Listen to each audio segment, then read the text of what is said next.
먼저 제27회 부천 국제 판타스틱 영화제 영화 플러스 저작권 포럼에 찾아와 주신 관객 여러분 정말 감사드립니다. 영화 플러스 저작권 포럼은 비센과 디지케이 한국만화영상진흥원이 공동 주최합니다.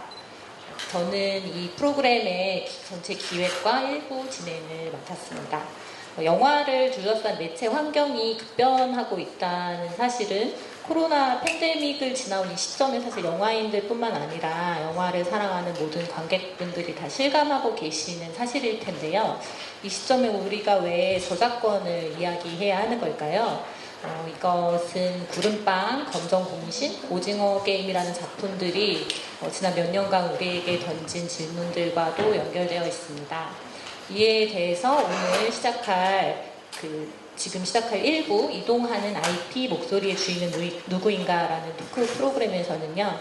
서사 장르의 여러 매체를 대표하는 작가님들, 감독님들을 모시고 창작자의 관점에서 창작자의 권리와 작품 활동에 대한 이야기를 나눠보려고 하고요. 2부 영상 창작물의 저작자는 누구인가라는 그 세미나에서는 서사 장르의 재창작 체인의 종착역이라고 할 수 있죠. 영상 창작물의 저작자 권리와 관련해서 법률 그리고 학술적인 관점에서 창작자의 권리와 정당한 보상 구조에 대하여 논의해보는 시간을 갖겠습니다. 잠시 후에 있을 2부 포럼에도 많은 관심 부탁드립니다. 본격적으로 이야기를 시작하기 전에요. 신철 집행위원장님 모시고 인사 말씀 들어보겠습니다.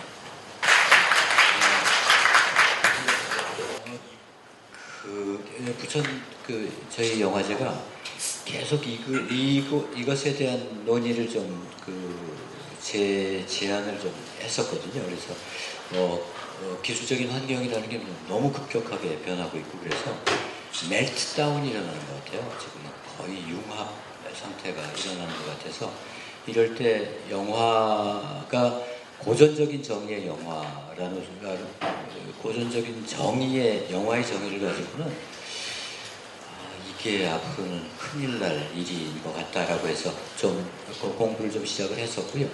그래서 좀 처음에 영화의 정의를 좀 다시 해야 될 것 같다라고 제안을 했었고, 그리고 또 이것저것 막 애를 쓰다가 저희 나쁜 머리로 만든 슬로건이 영화 플러스입니다. 봐주십시오. 좀 더 좋은 아이디 있으면 나중에 얘기를 해주시고요. 근데 이것도 논의의 시작이 될 수 있는 그런 슬로건이 아닐까 싶은 생각이 들었어요. 그래서 부천이 가지고 있는 문화적인 에셋들이 꽤 중요한 에셋들이 있는데 그 중에 굉장히 중요한 것이 이제 한국만화영상진흥원이 그 에셋, 문화적인 에셋이고, 그리고 영화가 있고 또 애니메이션이 있고 음악이 있고 여러 가지 에셋들이 있는데 그 에셋들이 지금은 좀 따로따로 따로따로 논다고는 좀 죄송하지만 따로따로 갈라져서 벽을 쌓고 있어서 그것이 한국 콘텐츠 산업의 현실을 얘기하고 있는 것 같아요. 다 서로 그냥 각자 플레이합니다.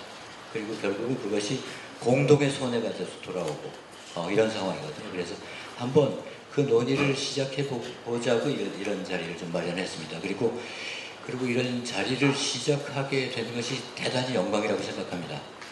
감독조합에도 저 감사드리고요. 한국만화영상진흥원에 정말 감사드립니다. 그리고 오늘 와주신 여러분들께서 정말 그 미래를 열어갈 수 있는 좀 실마리를 좀 풀어주시면 정말 감사할 것 같아요. 우리 지금 앞으로 일을 하고 있는 그 젊은 친구들도 목마르게 이 솔루션을 기다리고 있을 것 같아요. 그래서 아주 잘 부탁드리겠습니다. 그리고 와주셔서 감사합니다. 감사합니다.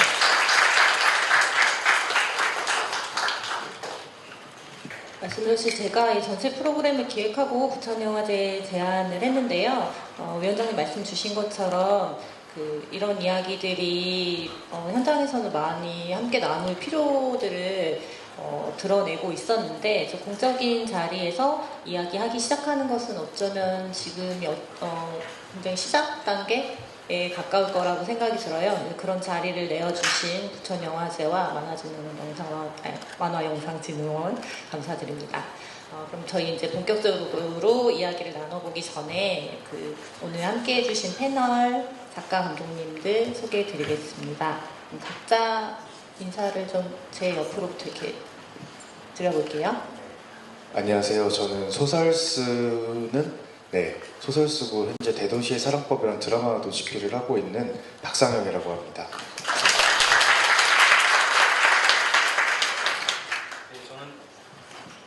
저는 소설 쓰는 장강명입니다. 귀한 자리 불러주셔서 감사합니다. 저는 동네벼사수도 그리고 디자이너라는 웹툰을 그린 만화가 김양수라고 합니다. 반갑습니다.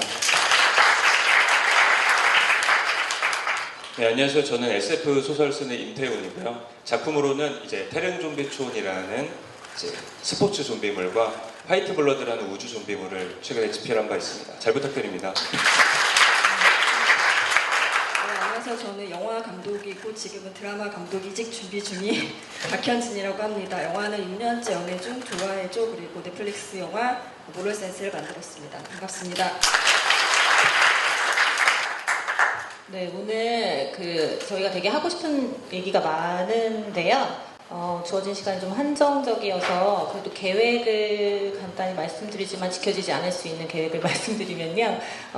저희가 한 4가지 정도의 카테고리로 이야기를 나눠보려고 해요. 그래서 이 질문들이 여러분한테 이제 어떤 진행이 될지 조금 힌트가 된다고 하면 첫 번째로는 이야기가 매체를 타고 이동하는 시대에 나의 목소리는 어떻게 남아있는가, 얼마나 남아있는가 이런 이야기를 조금 나눠본 후에요. 2가지 좀 닮은 꼴의 제목을 지어봤는데 그 다음은 나를 찾아온 기획자 그리고 나중에는 기획자로서의 창작자 이런 측면에서 저희가 좀 얘기를 해보고 이후에는 소비자와 기획, 투자, 그리고 창작자의 삼각 로맨스에 대해서 다뤄볼 수 있으면 좋을 것 같은데 여기까지 넘어갈 수 있을지 잘 모르겠고요. 마지막으로는 이제 창작자 권리와 작품 활동은 어떤 상관관계가 있는지 얘기 나눠보려고 합니다. 이것들이 막 중간에 끼어들 수도 있고요. 이걸 죽이겠다는 뜻은 아니고 너무 좀 두루뭉술하게 느끼실까봐 소제목을 한번 나눠드려 봤습니다. 그러면 첫 번째로 이야기를 시작해 볼게요. 요즘은 어떤 이야기가 발표되어도 제가 계속 이야기라고 부르고 있는 점을 좀 주목해 주시면 좋을 것 같아요. 어떤 이야기가 발표되어도 그 형식 그대로 남아있기보다는 다른 매체로 이동을 해서 재창작이 될 가능성을 항상 생각을 할 수밖에 없는 시대인 것 같아요. 이건 이제 더 이상 개별 창작자들의 주관에 달려있지도 않은 그런 시대 상황인 것 같은데 그런 환경에서 우리들은 원작자가 되기도 하고 2차 저작물 창작자가 되기도 하는데요. 오늘 모신 아까 다들 소개해 주셨지만 창작자분들은 모두 하나 이상의 매체로 발표된 이야기에 참여한 경험이 있으신 분들입니다. 내가 원작자였던 작품이 새롭게 재창작됐을 때 혹은 원작이 있는 작품을 새롭게 창작하는 위치에 놓였을 때 창작자로서 이 이야기에 내 목소리가 어느 정도 남았다 그러니까 만족, 불만족 이런 정도로 간단히 생각해 주셔도 좋을 것 같아요. 왜냐하면은 사실 같은 코어를 공유하는 창작물이 2개 이상의 매체로 남아있을 때 관객분들은 궁금하실 수 있거든요. 이 서사물이라는 건 결국에 말하는 사람이 존재하는 건데 이 사람 누가 이 작품의 목소리인 거지? 라는 게 궁금하실 것 같은데 그것은 아마 여러 매체로 창작된 하나의 작품을 만든 사람들도 좀 생각이 있으실 수 있을 이야기인 것 같아서 요거에 대해서 좀 간단하게 이야기를 여는 방식으로 한 분씩 의견을 들어볼까 하는데요. 박상영 작가님 먼저 말씀드려도 될까요? 저 같은 경우는 아직 영상화를 통해서 정식으로 상영되거나 개봉하거나 릴리즈된 작품이 없기 때문에 그 결과에 대해서 어떻게 느꼈다라고 말씀드리기는 힘들 것 같고 다만 창작자로서 제가 미리 계약할 때부터 그 시나리오를 검토할 수 있게끔 권한을 요청을 드렸었어요. 그래서 어떤 원작, 제가 주로 이제 소수자들의 이야기를 많이 다루다 보니까 그 가치를 훼손하지 않는 선에서 어떤 최소한의 그런 턱이 필요할 것 같다라는 생각이 있었고요. 그래서 나온 시나리오를 검토해 봤을 때 저는 비교적 작품의 핵심이 잘 살아있다고 느꼈거든요. 예, 영화사분들도 바보가 아니고 작품이 필요하니까 사가셨을 거 아니에요. 아예 뒤집어 엎으려면 안 샀겠죠. 그래서 뭐 저는 이번 하면은 잘 살아있는데? 라는 그런 느낌이었습니다. 직접 집필하고 한 작품을 네네. 직접 그 드라마 형식으로 집필도 하고 계시고 방금 말씀하신 건 아마 영화 대본으로 다른 네네. 작가에서 써진 경우를 말씀하신 것 같아요. 네네. 직접 집필하면서는 어떤 생각을 하고 집필하면서 저는 운이 좋게 굉장히 어떤 뭐 제작사라든지 연출자분들께서 그 핵심 가치에 대한 공유가 확실한 분들이셔서 제 작품의 연장선이라고 저는 느끼고 있거든요. 근데 저 같은 경우가 보편적인지는 잘 모르겠어요. 네, 아무래도 막 목소리가 크고 그래서 제 얘기를 들어주신 것 같기도 하거든요. 네, 깡패같이 생겼으니까 네. 영향이 있는 것 외모가 같아요. 중요하다. 네. 네, 순하게 생기셨다는 장강면 작가님 반론이 있었고요. 그러면은 한번 그 자리를 잠깐 건너뛰어서 그럼 작품이 공개된 경우를 한번 먼저 가볼까 봐요. 네, 김양수 작가님 네. 경우에는 어떻게 느끼셨어요? 질문 죄송한데 뭐였죠? 질문은 그러니까 이제 원작자이시다. 저는 어떻게 생각했는가? 네, 이거 완성된 작품에 내 목소리 있나? 이거 내 건가? 뭐 이런 기분 어떠셨어요? 그러니까 그런 건 있어요. 그냥 이렇게 웹툰 같은 경우는 이렇게 제가 현재 지금 그 소위 말해서 이렇게 IP라는 것을 이렇게 판매를 한 게 두 가지가 되는데 하나는 동네 변호조도로 그리고 이렇게 하나는 K-툰에서 디자이너라는 이렇게 작품이거든요. 둘 다 유료화 진행된 중이니까 여러분 결제해서 보실 수 있습니다. 어쨌든 중요한 그게 아니고 둘 다 했는데 이제 이게 좀 약간 웹툰이라는 형식과 그리고 드라마 형식이 좀 약간 달라서 이렇게 벌어진 경우가 있죠. 예를 들자면 요즘 웹툰들 대부분 다 뭐 100화, 뭐 짧으면 100화, 길게는 뭐 200화, 300화 넘어가는 게 많은데 근데 그거를 16화짜리 드라마로 압축을 시켜야 되니까 당연히 이것이 어떤 원작의 어떤 그런 이렇게 내용이나 디테일한 것들이 반영되기가 좀 힘든 것 같아요. 제가 봤을 때는 이렇게 그런 부분에서 이렇게 있어서는 사실 뭐 저는 이제 이런 것들이 사실 뭐 저도 뭐 어떤 그런 소위 말해서 업자라든지 마케터라든지 뭐 세일즈맨이라든지 이런 사람이 아니라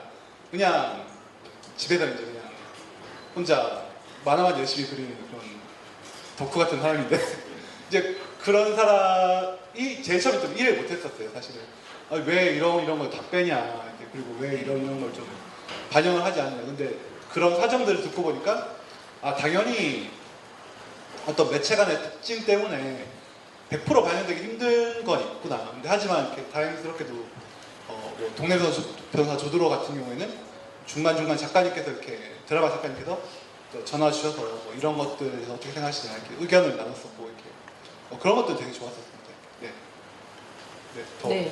네, 또 계속 질문 드릴 거니까요. 네. 다른 질문도 계속 있으니까요. 그러면은 그 박현진 감독님은 이제 원작을 재창작하신 그 영상물을 만드신 감독님이시고 이전 작품들은 또 오리지널 작품들 하셨잖아요.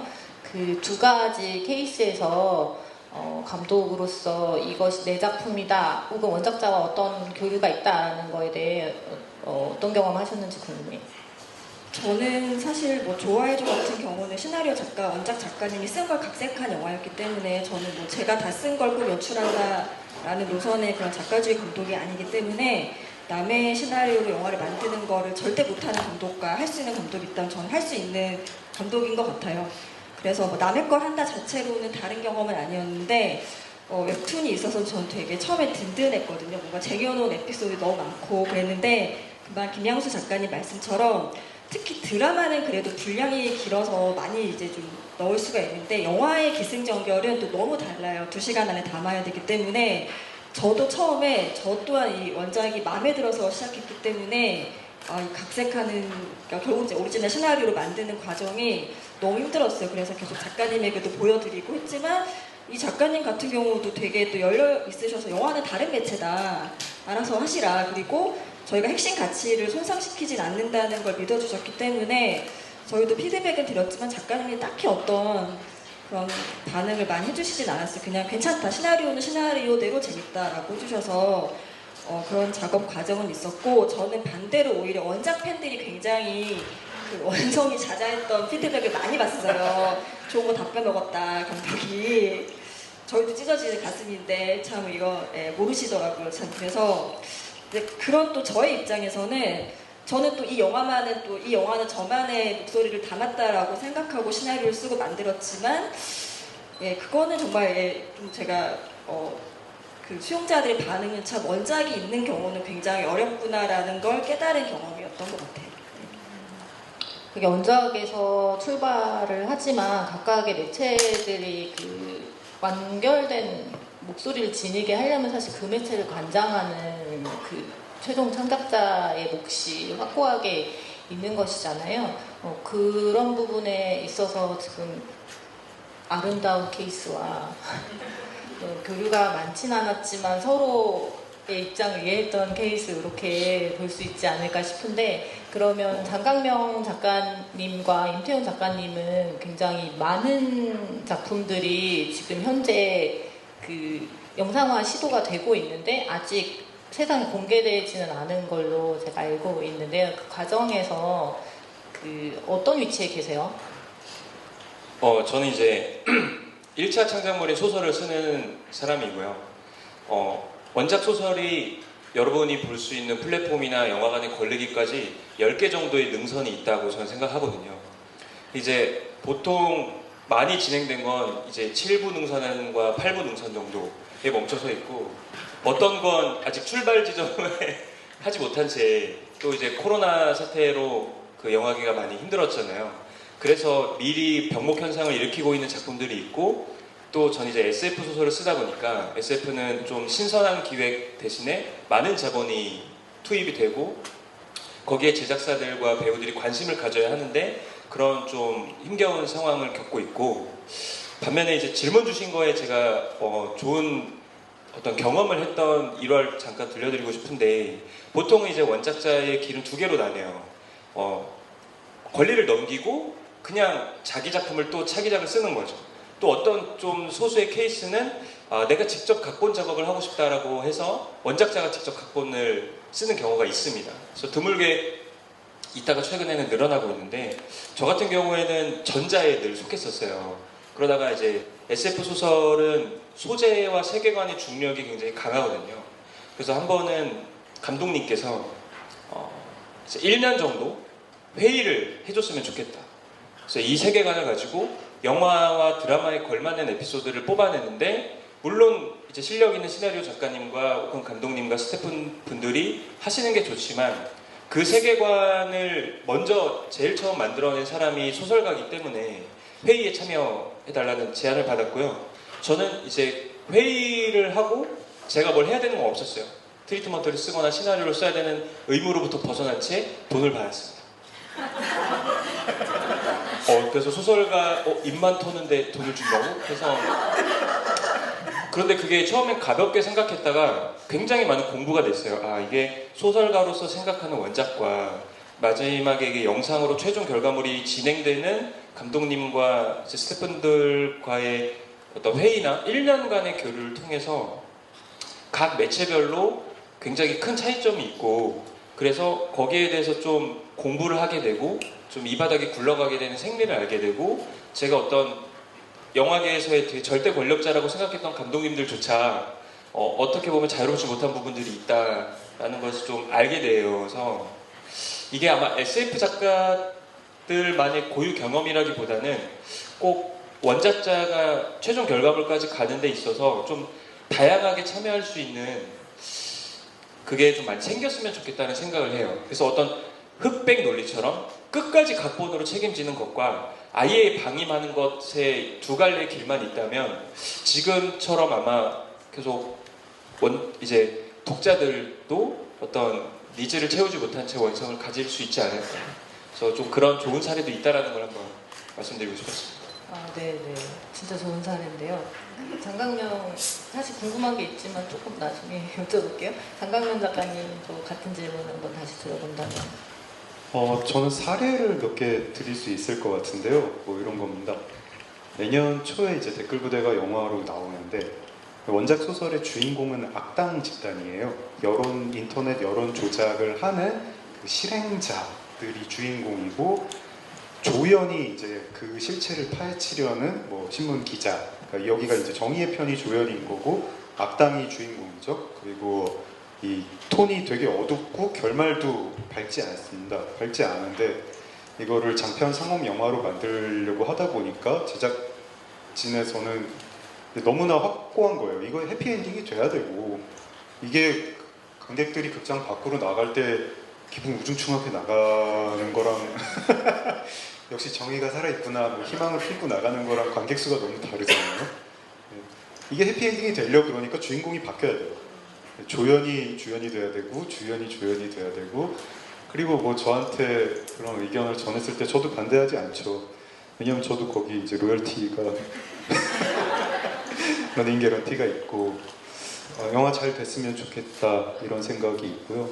뭐 그런 것들이 좀 있었습니다. 지금 우리의 소원은 전쟁이라는 소설도 뭐 이렇게 시나리오가 물 건너가서 어디 뭐 이제 드라마 1시즌 1에피소드를 만드는 분을 뭐 쇼러너라고 하신다면서요. 미국의 쇼러너가 이거를 제작을 하고 있는데 제작이 아니라 시나리오를 쓰고 있는데 기본적으로 이거는 그분이 그 제작사가 만들려고 하는 거는 한국 관객이 보라고 만드는 게 아니죠. 우리의 소원은 전쟁은 내용이 어떠냐면 북한이 갑자기 붕괴를 해서 거기가 약간 무정부 상태가 되는데 멕시코 마냥 뭐 이렇게 마약 조직이 펼치고 저의 소설에서 주인공은 북한군 특수부대 출신의 떠돌이가 주인공이고 그 무법지대에서 뭐 이런저런 모험을 벌인다. 인데 이 쇼러너의 생각은 북한군 특수부대원이 전직 특수부대원이 저의 소설에선 주인공이고 여기서 조연으로 뭐 말레이시아 출신 뭐 평화유지군 유엔 장교가 이 사람을 쫓습니다. 여기서 주연 조연인데 여기서도 주연 조연을 바꾸자는 거예요. 말레이시아 출신 영어를 잘하는 유엔군 장교가 주인공이 돼야 글로벌 OTT의 관객들이 몰입을 한다. 글로벌 OTT 관객은 북한이 어떤 나라인지 몰라요. 그래서 이 말레이시아 여군 장교가 북한에 부임하는 것부터 시작을 해야 된다.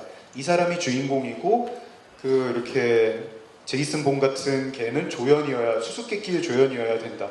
저도 또 이렇게 듣고 그렇네요.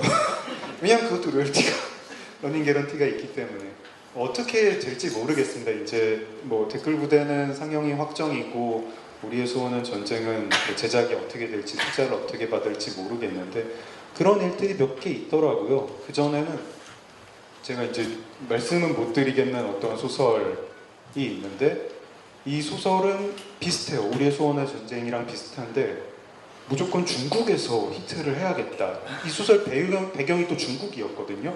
중국이라서 중국이 되게 한 절반쯤 되는 배경이고 뭐 그래서 중국에서 무조건 히트를 해야겠다. 이런 그런 지상과제가 있고 시나리오를 썼고 나중에 시나리오를 보여주셨는데 이때는 약간 제가 놀란 게 제가 쓴 소설이랑 별로 상관이 없는 거예요. 상관이 없고 뭐 어째야 되지? 뭐 약간 그런 느낌이 있었는데 투자를 못 받았습니다. 투자를 못 받았고 뭐 그런 것들이 종종 있었습니다.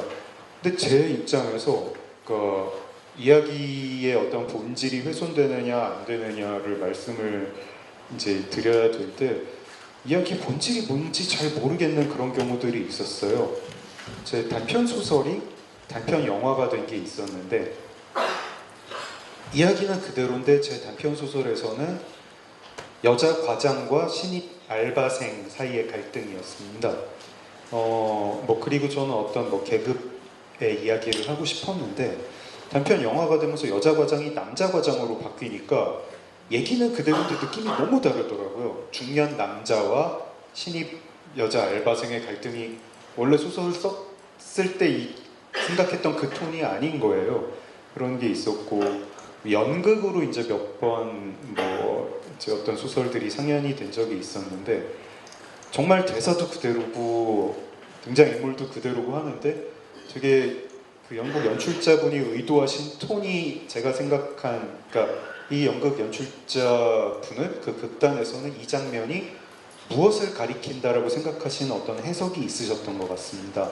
그리고 제가 의도했던 해석, 그걸 쓸 때 생각했던 거하고는 되게 달랐습니다. 저는 그 순간에 그 장면에 있는 사람들이 나름 열심히고 진지한 사람들로 의도를 했는데 연극에서는 거기도 썩었다 뭐 이런 느낌으로 이제 연출이 됐죠. 그때 뭐가 훼손됐다고 얘기하기는 참 애매하죠. 애매하고 뭐 이런 것들이 좀 있었고, 제가 단편 소설이 뭐 판권을 사가신 영화사가 있었는데 장편 영화로 만들겠다라고 사가셨는데 저도 어떻게 만들지 잘 모르겠어요. 이 단편 소설은 그대로 장편 영화로 만들 수는 없어요. 뭔가 되게 거기 많이 들어가야 돼요. 많이 들어가야 되고 어떤 설정 하나 때문에 사신 거겠죠. 어떻게 만드실지 잘 모르겠는데 이런 경우에 차라리 딱 이 작품의 본질은 이거니까 이걸 훼손하지 말아주십시오. 정의가 망한다는 게 본질입니다. 그거 아니죠. 예. 내지는 여기서는 뭐 성별을 바꾸면 안 됩니다라든가 이런 게 있으면 좋겠는데 사실 그게 잘 모르겠고 매체를 건너뛰었을 때 이게 어떤 상업적인 요구 때문에 바뀌는 경우도 있지만 그 감독님, 연출자분의 어떤 예술적인 시도로서 그분의 어떤 작품으로서 같은 스토리, 같은 캐릭터인데 다른 의도가, 다른 해석이 나오는 그런 경우가 있으면 그것도 제가 뭐라고 할 수는 없겠죠. 그런 경우에 참 훼손된다기보다는 뭐 변질? 뭐 이런 느낌인 것 같고 그런 거를 제가 말을 할 수가 있는 입장인가. 그분의 작품이기도 한데 그런 고민도 하게 됩니다. 근데 제가 그 고민을 되게 심각하게 하느냐면요. 별로 그렇지는 않아요. 왜냐하면 어떤 면에서는 이렇게 영상화 혹은 뭐 무대화 됐을 때 그건 그냥 그분들의 것이고 그분들의 책임이고 나의 작품은 글이다 라고 생각을 하면서 마음 편히 선을 긋는 그런 생각이 있나 봅니다. 그래서 뭐 바뀌면 이렇게 바꿨네 하고 기분 좋을 때도 있고 이렇게 바꿀 수도 있네 뭐 이런 약간 어리둥절한 상태도 있고 이게 그리고 이제 2020년대에 소설가건 웹툰 작가이건 아니면 뭐 시나리오 작업을 하시는 분들이건 모든 사람이 겪을 그런 현실인 것 같아요. 영화를 만들어도 그게 다시 리메이크가 되고 또 드라마가 되고 이러면서 뭐가 남는지 모르겠지만 하여튼 계속 바뀌면서 내가 쓴 게 맞긴 하지만 내가 쓴 게 아닌 것 같은 그런 기분을 이제 창작자들은 다 겪어야 되는 시대에 살게 되는 거고 그때 뭘 지켜야 되고 혹은 뭘 챙겨야 되느냐 이런 얘기 같은 거 해야 될 때인 것 같습니다. 그래서 저 이런 자리 되게 의미 있는 자리인 것 같고 또 저는 저대로 글쓰기는 내 거니까 여기서 만족하자라고 생각을 하지만 사실 거기도 무너지는 것 같아요. 그 무너지는 것 같은 건 이제 뒤에 질문에 또 잘 물어봐 주시게 되어서 그렇습니다. 네, 일단 그 개별적인 경험들 속에서 좀 그 공통적으로 발견할 수 있는 부분들은 결국에 변질되는 것이 이 이동의 본질에 가까운 것 같고 그 본질이라는 것은 어쩌면 좀 허구적인 것일 수도 있다. 이야기의 본질이라는 것은 그럼 결국은 개별적인 창작물들의 이야기를 만드는 작업은 뭘 하는 것이냐 그것이 어쩌면 가장 중요한 얘기일 수도 있다는 생각이 들거든요. 그럼 어떤 작업을 통해서 이것이 탄생하는지에 대해서 좀 이야기를 해보면 좋을 텐데 결국 우리가 여러 매체를 이동하는 이야기에 대한 얘기를 하고 있다 보니까 그 이동 그 자체가 업무가 된단 말이죠. 그리고 우리 얘기를 그 이동할 때 작품 창작물 이야기라고 잘 안 부르고 IP라고 막 부르기도 하죠. 그거는 아직 이동하지 않았지만 앞으로 이동할 가능성이 있고 그것이 재화로서의 가치가 자산으로서의 가치가 있고 이런 굉장히 복잡한 여러 가지 면모를 부르는 말인데 저희가 그것을 심지어 우리 포럼의 제목으로도 넣었을 정도로 창작 활동하고 이미 연결이 되어 버려 있는 상황인 것 같아요. 거기에 그 과정이 어떻게 이루어지는지에 대해서는 좀 일반인들 혹은 우리 문화를 향유하는 소비자 관객분들이 많이 알고 있지는 않은 것 같은데 이 자리에서 그걸 막 낱낱이 밝힐 수는 없고요. 우리가 가진 경험 정도에서 조금 얘기를 해본다면 아까 말씀드렸듯이 이 이야기가 이동하는 걸 기획이라고 대충 부르는 것 같습니다. 기획 크레딧의 정확한 정의는 영화계에 아직 없어요. 하지만 그냥 우리 언어적인 측면에서 기획이라고 부르는 것 같은데, 그러면 여기 원작자이신 분들에게 먼저 여쭤보면 누가 나를 이걸 사겠다고 찾아왔나요? 그 기획자가 누구였는지가 궁금해요. 박상영 작가님 먼저 한번. 작품별로 달랐는데 어떤 작품은 감독님이 그 제작해줄 만한 제작사분을 물색해서 오신 경우도 있었고요. 말씀 그대로 이제 제작사 대표님이 저를 컨택해서 기획 이러이러한 세트로 이렇게 만들어 보겠다라고 밝힌 적이 있었고, 네, 그런 것 같아요. 그러면 어떻게 판단을 하세요?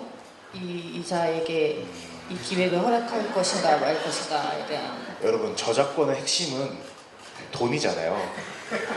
제가 글을 써서 파는 행위의 핵심도 돈을 버는 것이지 않습니까? 돈은 거짓말을 하지 않습니다. 전 조건을 보고 모든 것을 판단합니다. 네. 그리고 뭐 부차적인 것을 따져보자면 제작의 가능성, 그리고 그 2차 창작자 크리에이터와의 저와의 궁합, 그의 전적 같은 것들을 꼽을 수 있겠죠. 근데 이건 너무 번박하고 좀 그런 거친 표현일 수 있지만 돈 많이 준 사람들이 잘하는 사람들이더라고요. 네, 저는 그렇게 선택합니다. 네.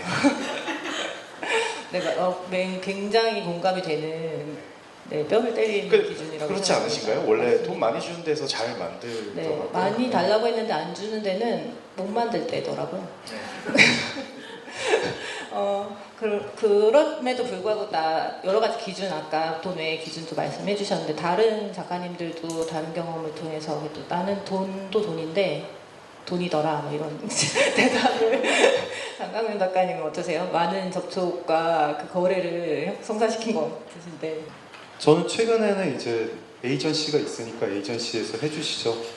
네이버 웹툰 소속이고요. 그러면은 뭐 작년에 제 수사 장편 소설을 냈을 때 이런 식으로 진행을 하더라고요. 뭐 그 전에도 그런 식으로 진행했는데 앞으로 계속 이렇게 할 것 같습니다.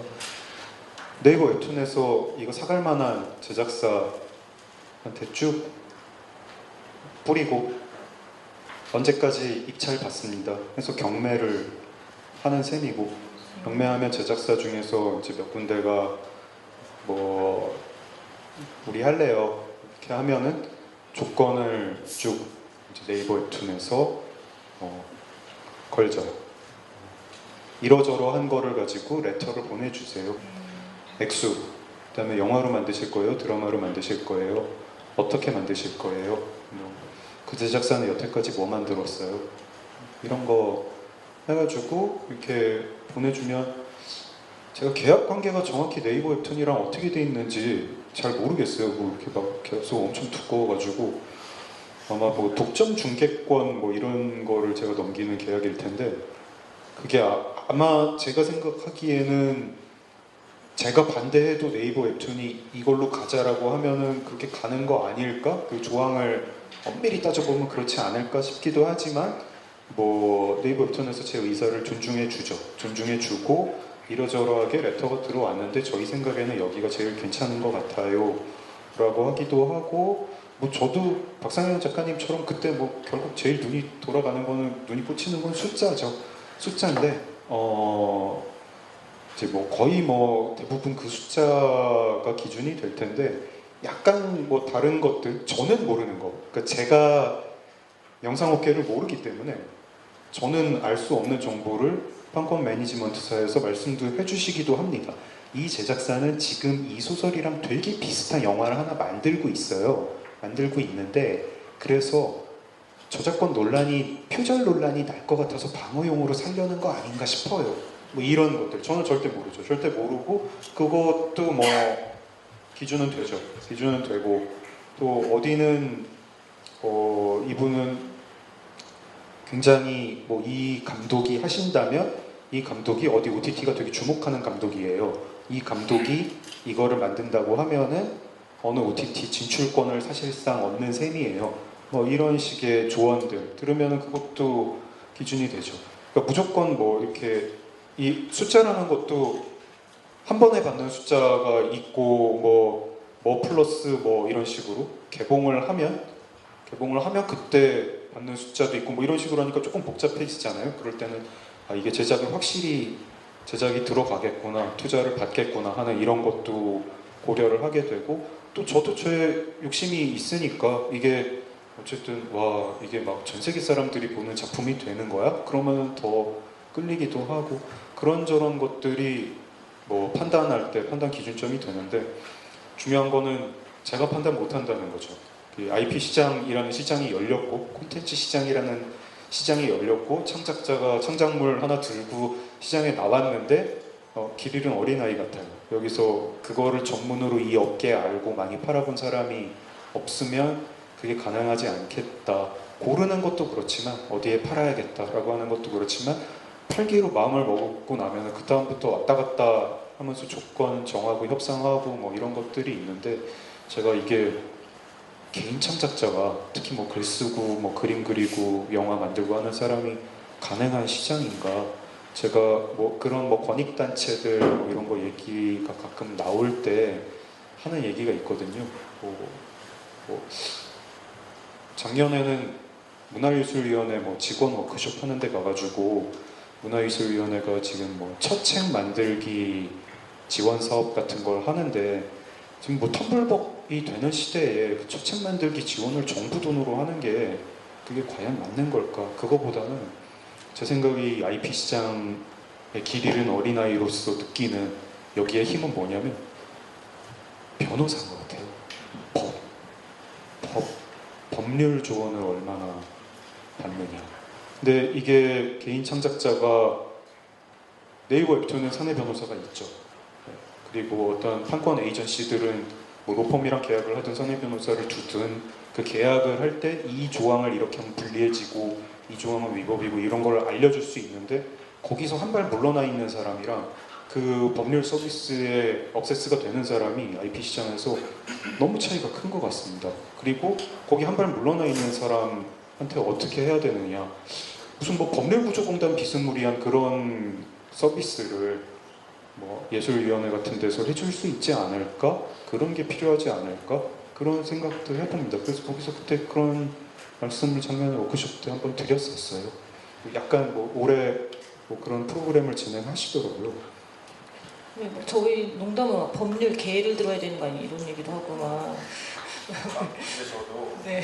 죄송해요. 되게 약간 반짝하시는데. 끼어들었지만 저 진짜 너무 동감하는 게, 저는 혼자서 셀링을 하고 지금 에이전시에 들어가 있는데, 혼자서 셀링할 때 사실 저도 변호사님의 도움을 받았거든요.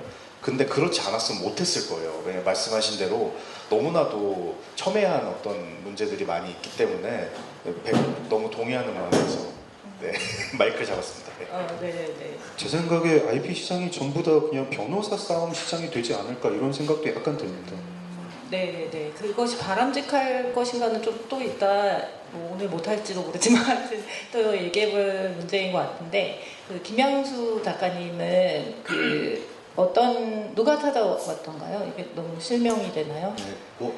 네, 잠시 그 누가 찾아왔냐고요? 네. 아니, 방금 말씀하셨는데 되게 좀 충격받아서 그냥 이렇게 웹툰 작가인 저도 네이버 웹툰 못 들어가고 있는데 옆에 있는 소설가가 네이버 웹툰이나 뭐 법률상 약간 들으면서 아니, 나도 못 들었는데 제가 어떻게 들었나? 아니 그게 아니고 네이버 웹툰이 그 조용히 하세요. 시작한 지 조용히 얼마 안 하세요. 됐어요. 얼마 안 됐어요. 나중에 좀 얘기해요 우리. 네. 네이버 웹툰 작가님들이 네. 손해를 보고 있다고 생각해서 네이버 웹툰이 우리도 판권 매니지먼트 시작한 네, 그렇죠. 이렇게 시작하게 됐어요. 또 웹소설도 지금 하고 하니까 이렇게. 네, 네, 그렇죠. 네. 하여튼, 네, 그게 좀 제일 좀 충격적이었고요. 제 개인적으로. 그렇죠. 누가 찾아왔냐. 그러니까, 사실은 이제, 그렇죠. 이제 그런 짤 있지 않습니까? 감히 나를 돈으로 사려고 하는 겐가. 그러기엔 너무나도 큰 액수였다. 이런 짤이 있지 않습니까? 근데, 저 같은 경우에 좀 약간 좀 특이하게, 아마, 이거 얘기하면 또 막 저 작가 저랬다더라. 막, 어쩌면 내일 조선일보에 막 대서특필 될 수 있고 막. 근데 이제 동네변사 조드로란 드라마가 사실 좀 엄밀히 말씀드리면은 웹툰보다는 드라마가 훨씬 더 유명하지 않습니까? 또 박신양이라는 아주 대배우님께서 이렇게 하셨기 때문에. 근데 사실은 이렇게 이런 말 좀 되게 좀 건방지지만 처음에 그 박신양 이제 그 배우님 계신 프로덕션에서 제의를 왔을 때 제의 조건 중에 하나를 보고 제가 처음에 거절을 했었어요. 이렇게 뭐냐면 이렇게 그러니까 이런 거죠. 이렇게 아주 뭐 경험도 많고 이미 업계에서 잔뼈가 굵은 프로덕션이 이제 겨우 데뷔한 신인 작가한테 와서 제의를 뭐 이런 걸로 드라마를 하자고 제의했는데 뭐 돈도 많이 준대. 그런데 이제 조건 중에 하나가 이렇게 너무 마음에 안 들어서 처음에는 제가 거절을 한 적이 있었어요. 뭐냐면 이렇게 네이버 웹툰 원작이라는 그 표기를 지우자라고 처음에 제의가 나왔었어요. 솔깃하시죠? 장사 깨시죠? 네. 그러니까 이제 원작 없는 척. 예, 그렇죠. 원작이 없는 척. 예. 이거 뭐 그리고 제목도 바꾸자라고 한마디로 그냥 웹툰의 원작 색깔을 다 지워버리고 이렇게 하자라고 처음에 제의가 들어왔었어요. 근데 그때 이제 저 같은 경우엔 에이전시도 있었고 이렇게 이제 저도 있었는데 근데 에이전시도 초짜니까 야 작가야 어떡하냐 이거. 저는 이제 에이전시 네가 에이전시 내 글 네가 해야지. 막 서로 한 일주일 동안 신랑이 하다가 이렇게 좀 지금 생각하면 좀 약간 좀 미친 결정이었는데 이렇게 그렇게 못하겠다라고 생각했었어요. 이렇게 왜냐하면 이렇게 물론 돈도 돈이죠. 돈 많이 주면 좋죠. 이렇게 저도 이렇게 인생 팔자 한번 고쳐보려고 이렇게 노력하는 사람인데 근데 돈 많이 주면 좋은데 이제 그 당시에 이제 제 주변 작가 그러니까 그 상황이 어떠냐면 이렇게 웹툰이 이제 막 성장을 하고 그리고 프로덕션이나 이런 데서 무차별적으로 IP랍시고 막 이제 사들이는 그런 시점이었었어요. 그런 시점에서 이렇게 주변 작가들 막 아름아름 이렇게 소문 들으면서 이렇게 야, 얼마 우리 서로 얼마 받았는지 서로 까자 이렇게 하나 둘 셋 하면 까는 거다 뭐 이런 식으로 이렇게 하면서 늘 얘기하다 보니까 저보다 훨씬 더 잘 나가는 작가들도 말도 안 되는 조건으로 이제 막 IP라는 것들이 막 팔려 나간 걸 좀 경험했었어요. 이렇게. 그러니까 아마 지금은 절대 그렇게 하지 않을 건데 그때 무슨 미치는 생각이었는지 여기서 약간 바꾸지 않으면은 나머지 밑에 후배들 작가들 뭐 후배라는 것도 없지만 사실 이렇게 그리고 다음에 이 시장에 진입한 작가들에게 되게 안 좋은 서리를 남기겠다라고 해서 그렇게 못하겠다 이렇게 라고 하니까 제 처음 반응이 이 자식 뭐야 이런 식으로 이렇게 하는 거예요. 왜냐면 당연히 오케이라고 할 줄 알았고 한데 그 조건 하나 때문에 거절을 하겠다고 하니까 그래서 이제 2달 동안 연락이 없었어요. 전 당연히 이제 그래 뭐 이렇게 내 주제 무슨 드라마냐 이렇게 그냥 좋은 꿈 꿨다 이렇게 라고 하는데 갑자기 어느 날 그 협상하시는 분이 잘리시고 새로운 분이 들어오셔서 그때 우리가 되게 실수했다 원작을 살리겠다 박수 한번 주시죠. 네. 라고 해서 아주 통과하네. 참 지금부터 절대 그렇게 하지 않습니다. 지금 뭐 웹툰 원작 다 지우고 제가 안 지워도 괜찮습니다. 돈만 가십시오. 이렇게 할 텐데 그때는 그랬었다. 뭐 그런 에피소드가 있습니다. 네. 네. 아까 굉장히 시사점이 있는데 지금 사실 원작 그 박상 작가님 같은 경우는 직접 집필을 하고 계시니까 좀 다른 케이스지만 사실 그 원작자에 해당하는 위치에서 작업하시는 관점에서 그 재창작된 작품을 굉장히 놔주시는 듯한 발언들을 많이 하셨어요. 그것이 나의 것이 아니고 이런 하지만 원작자라는 거를 표기하지 않는 것은 참을 수 없다. 거기에 뭐가 있는 걸까요? 마지막 정도. 네. 그러니까 이제 그때 당시는 이제 뭐 그런 의도가 있었어요. 왜냐면 이렇게 뭐 저 같은 경우에 되게 늦은 나이에 30 중반쯤에 이렇게 웹툰 작가 데뷔를 했었고 그동안 이렇게 만화라는 것에 되게 위로를 받았었고 만화라는 매체에 되게 약간 응원을 받았었던 사람인데 적어도 이렇게 뭔가 만화의 수혜를 받고 자란 사람이 이렇게 뭔가 나 좋다고 이렇게 어떤 그런 오점을 남긴 일을 하기 싫어서 이렇게 물론 지금은 절대 그렇게 하지 않습니다. 네, 이상입니다. 할 수 있다. 지금 할 수 있다. 당연하죠. 네, 당연하죠. 언제든지 저는 저는 진행자지만 저희 개인적인 저도 이제 원작을 갖고 작업을 하기도 하는 영화 감독으로서 사실은 그 원작 표기에 대한 문제는 굉장히 문화적인 거고 이렇게 얘기를 깊이 파고 들어가다 보면 안 밝혀도 되는 것 같기도 하고 또 어떤 관점에서 보면 어떻게 안 밝힐 수가 있어 이렇게 되기도 하는 것이거든요. 특히 이제 한국 영화에서 굉장히 원작을 크레딧을 작게 뒤에 조그맣게 표기하는 문화들도 어느 순간 생겼었고, 근데 어떤 시대에는 원작을 굉장히 크게 맨 앞에 표기하는 것을 뭐 계약 조건을 했기 때문이라고는 하지만 그게 문화적인 관행이 됐던 시기도 있고 했던 것 같아요. 그래서 원작과 재창작물 사이에 그 어떻게 보면 작가성이라는 부분에 대한 일종의 그 명명에 대한 얘기들이 오갔던 것 같은데, 그런 의미에서 임태훈 작가님 제가 알기로는 그 질문을 겹치면서 넘어가 보면은 그 임태훈 작가님도 물론 이제 아까 말씀하시기에 작품을 팔아놓고 기다리는 입장에도 많이 되어봤고 뭐 함께 작업하는 입장도 서보셨다고 하셨는데, 그 지금 우리가 이렇게 내 작품을 사러 오는 사람을 단지 기다리는 것이 아니고 어차피 내 작품은 팔리는 시장에 매대에 놓이게 된다라는 것을 알고 있는 창작자로서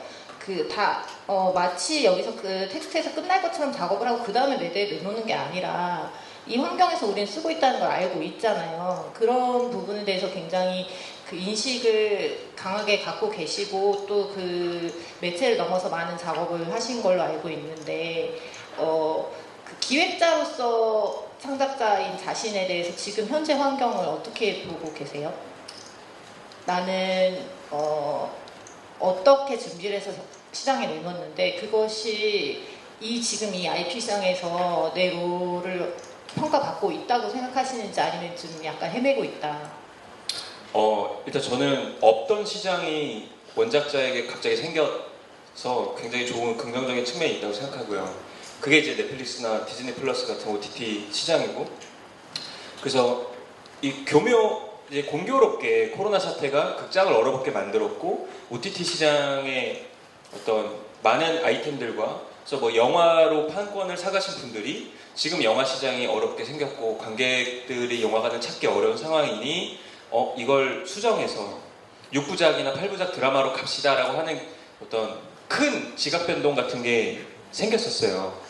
그래서 어떻게 보면 저는 항상 5년 전의 저를 보면 한국 영화계의 가장 큰 불만이 영화나 드라마에 장르의 컨벤션을 제대로 지키는 본격 장르물이 너무 없다. 이게 저의 불만이었습니다.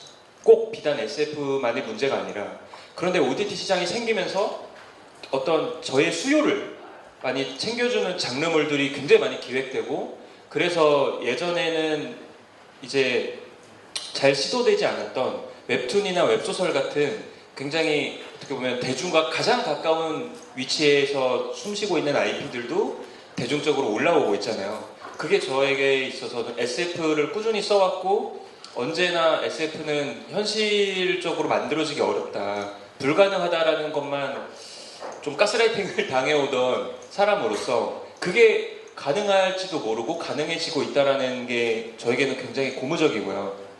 그래서 저 같은 경우는 에이전시를 두고도 경험을 해봤지만 혼자 직접 계약을 체결하는 편인데, 왜냐면 에이전시랑 지분을 나눠야 되거든요. 네이버 웹툰 얘기하셨잖아요. 그래서 저도 네이버 웹툰 에이전시 측에서 접촉을 했어서 왜냐면 저는 태릉종배촌이라는 웹소설이 네이버 웹소설 공모전이었잖아요. 그래서 저는 일종의 선골이었단 말이에요.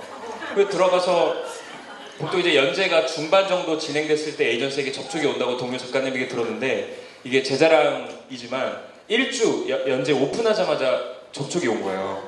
네, 잘하겠습니다.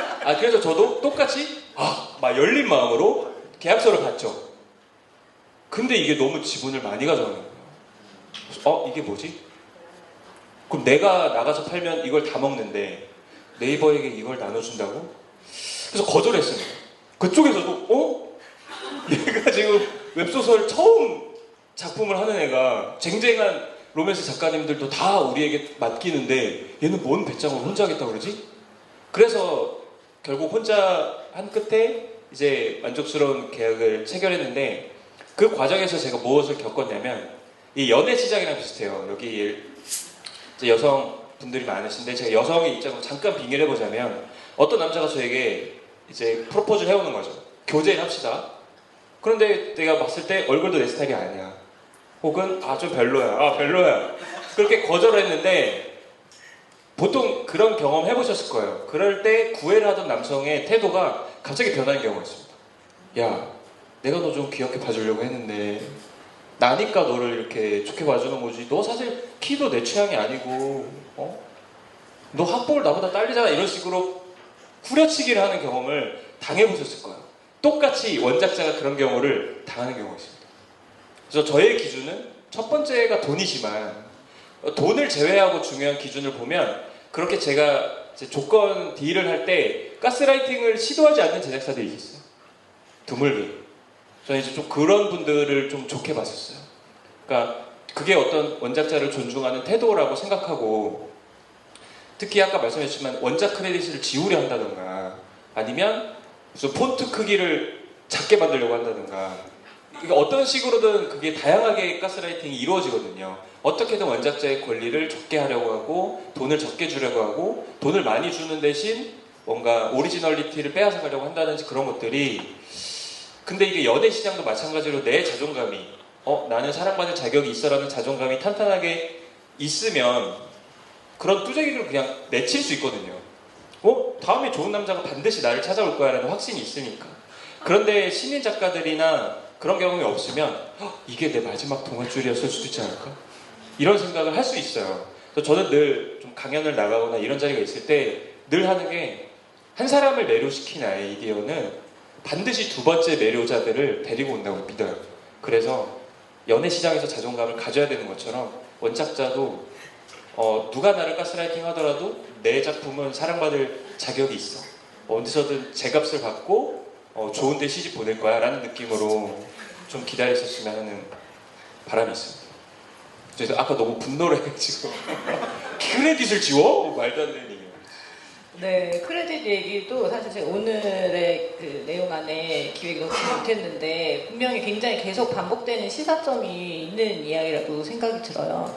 그러면 이 자리에서 이제 유일하게 물론 영화도 다시 재창작되고 뭐 국경을 넘어서 재창작된다든지 영화라고 해서 절대 그 최종 창작물이고 다시 재창작되지 않는다는 법이 없지만 그래도 원작을 재창작하는 위치에 있어 보신 박현진 감독님의 경우에 그 이 원작의 구매로부터 만들어지는 영상화 과정에서 그 의사결정 구조에 어떤 좀 개선점이 있으면 어떨까? 그러니까 이 크레딧부터 생각해서 지금 혹시 생각하시는 게 있을지 궁금해요.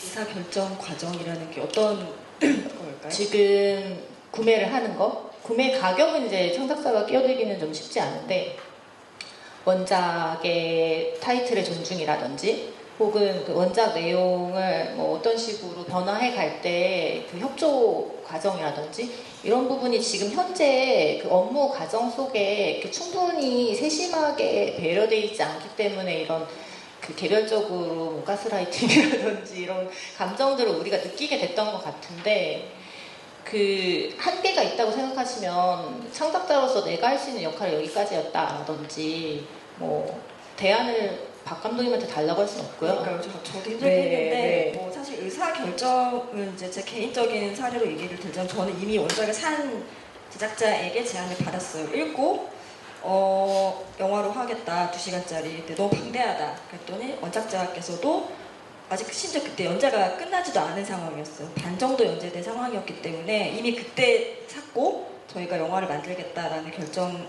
후에 저는 연출계약, 극본계약을 했는데 뭐 그렇기 때문에 사실은 이미 그 웹툰의 결말을 모른 채 저는 작업을 시작을 했어요. 근데 그럼에도 불구하고 좀 작가님의 좀 결말이 궁금하더라고요. 그래서 여쭤봤는데 대략의 그림만 알려주시고 근데 본인도 아직 정확하지 않다. 이게 분량이 몇 화로 끝날지가 정확하지가 않다. 인기가 많은 웹툰이었기 때문에 뭐 그래서 사실 오히려 저는 좀 작가님에게 좀 결말에 대한 걸 좀 듣고 싶었는데 이제 좀 되게 그 다른 장르로 그냥 가는 게 맞겠다라고 뭐 원작을 산 제작자에게서도 그런 얘기를 들었었고 뭐 그래서 뭐 사실 저는 그 원작자랑 어떤 작업하면서 작가님 자체가 그걸 엄청 요구하시는 분이 아니었기 때문에 좀 신기하기도 했어요. 되게 되게 더 관여를 하는 작가님도 있다고 들었는데 그래서 뭐 특히 이제 그 경우도 좀 큰 웹툰 에이전시였고 이걸 애초에 샀던 투자사도 좀 큰 회사였기 때문에 기본적으로 권리를 그렇게 침해하는 커뮤니케이션 방향은 아니었던 것 같아서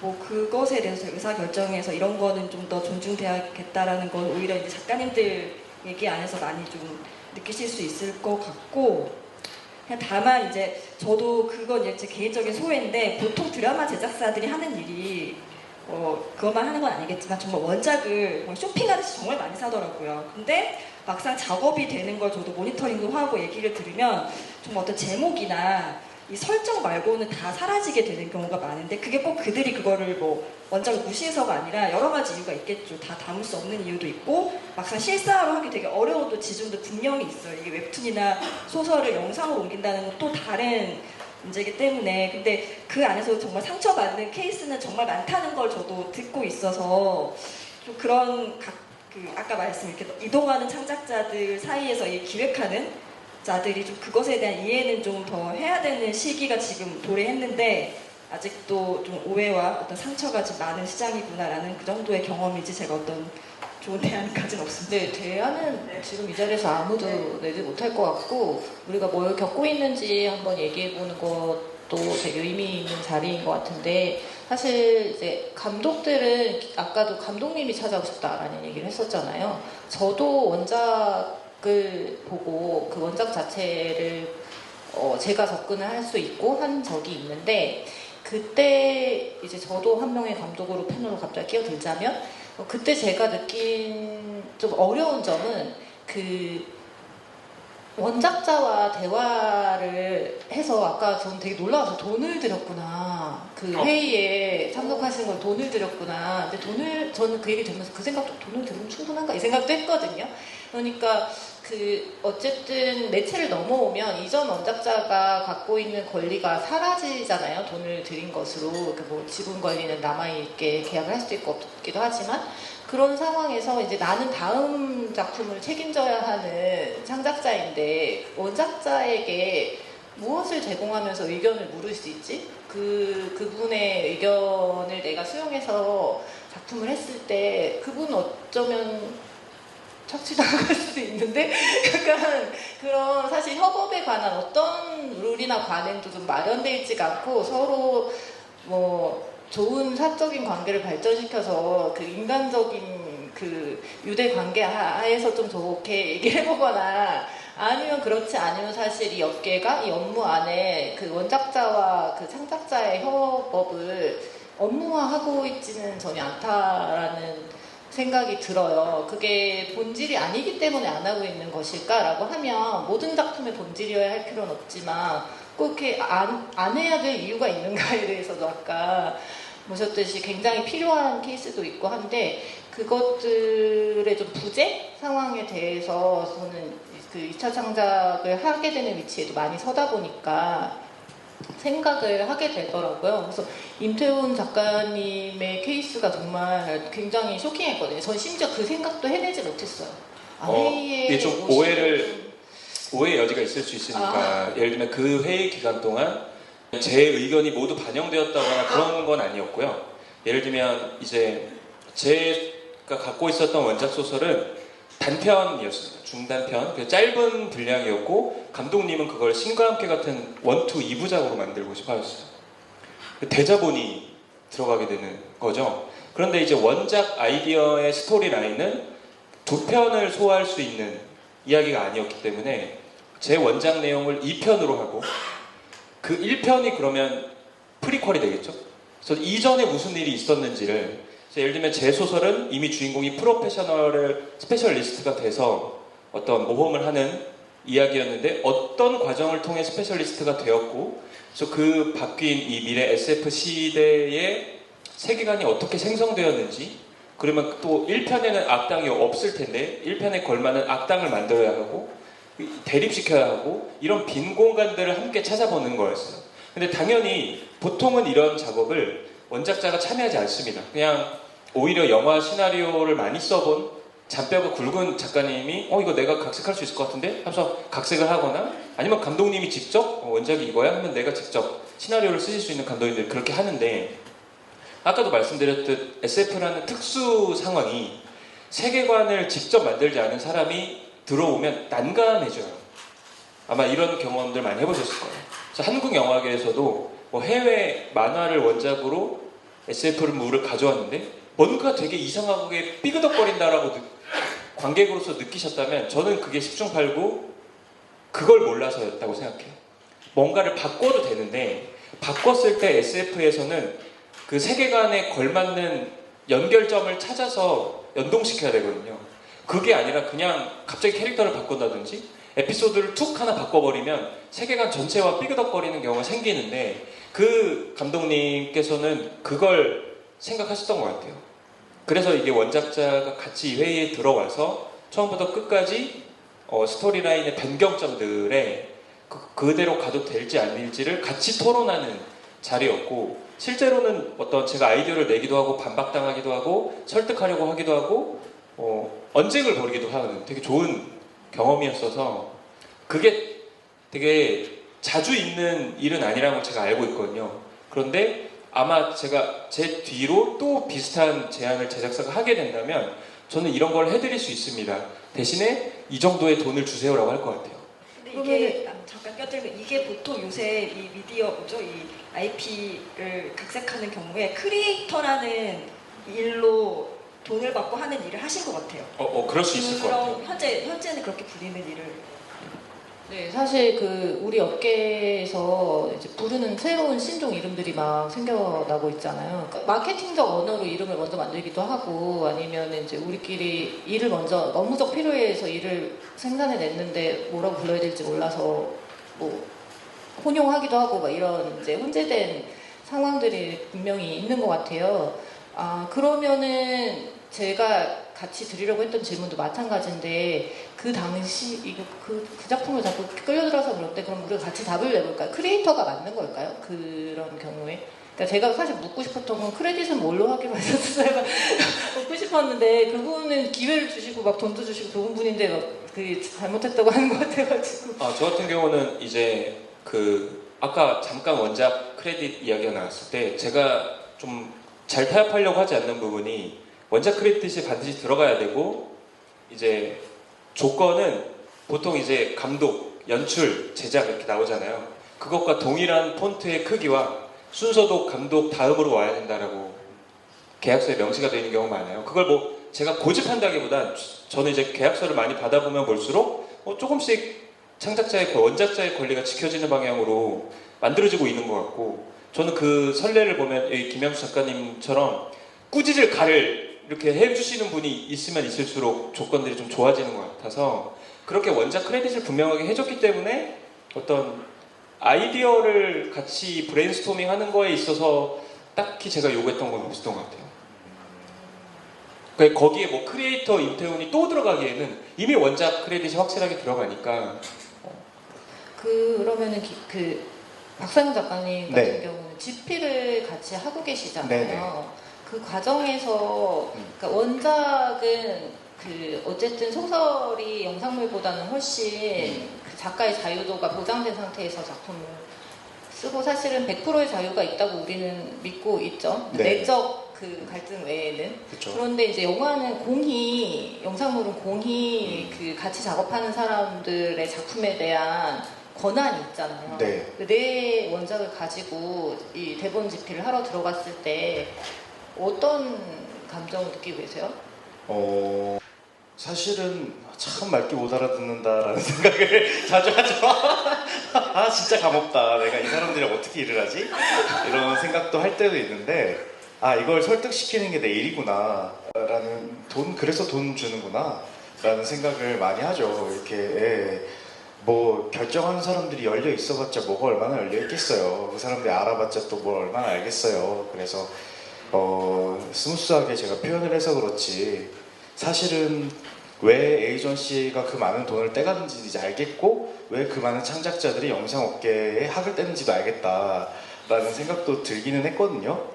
그 모든 날들이 제 권리와 제 이야기를 지키기 위한 과정이었다고 봐도 사실은 모방했다고 생각을 해요. 그러니까 아주 좋은 환경이었는데도 불구하고 그러니까 말이 정말 안 통하는 분들이었으면은 이런 일까지도 없었겠죠. 근데 크레딧 얘기가 나와서 저도 임 작가님이랑 동일하게 메인 크레딧에 무조건 제 이름과 원작의 이름을 명기하는 것을 계약 조건을 항상 내걸고 있었고, 비슷하게 제가 제작이 되진 않았는데 한 작품에서 비슷한 역할을 했던 적이 있었어요. 그때도 저도 돈을 받고 계약을 했고, 근데 제가 크리에이터의 크레딧을 달라고 했는데 영화사에서 거절하셨거든요.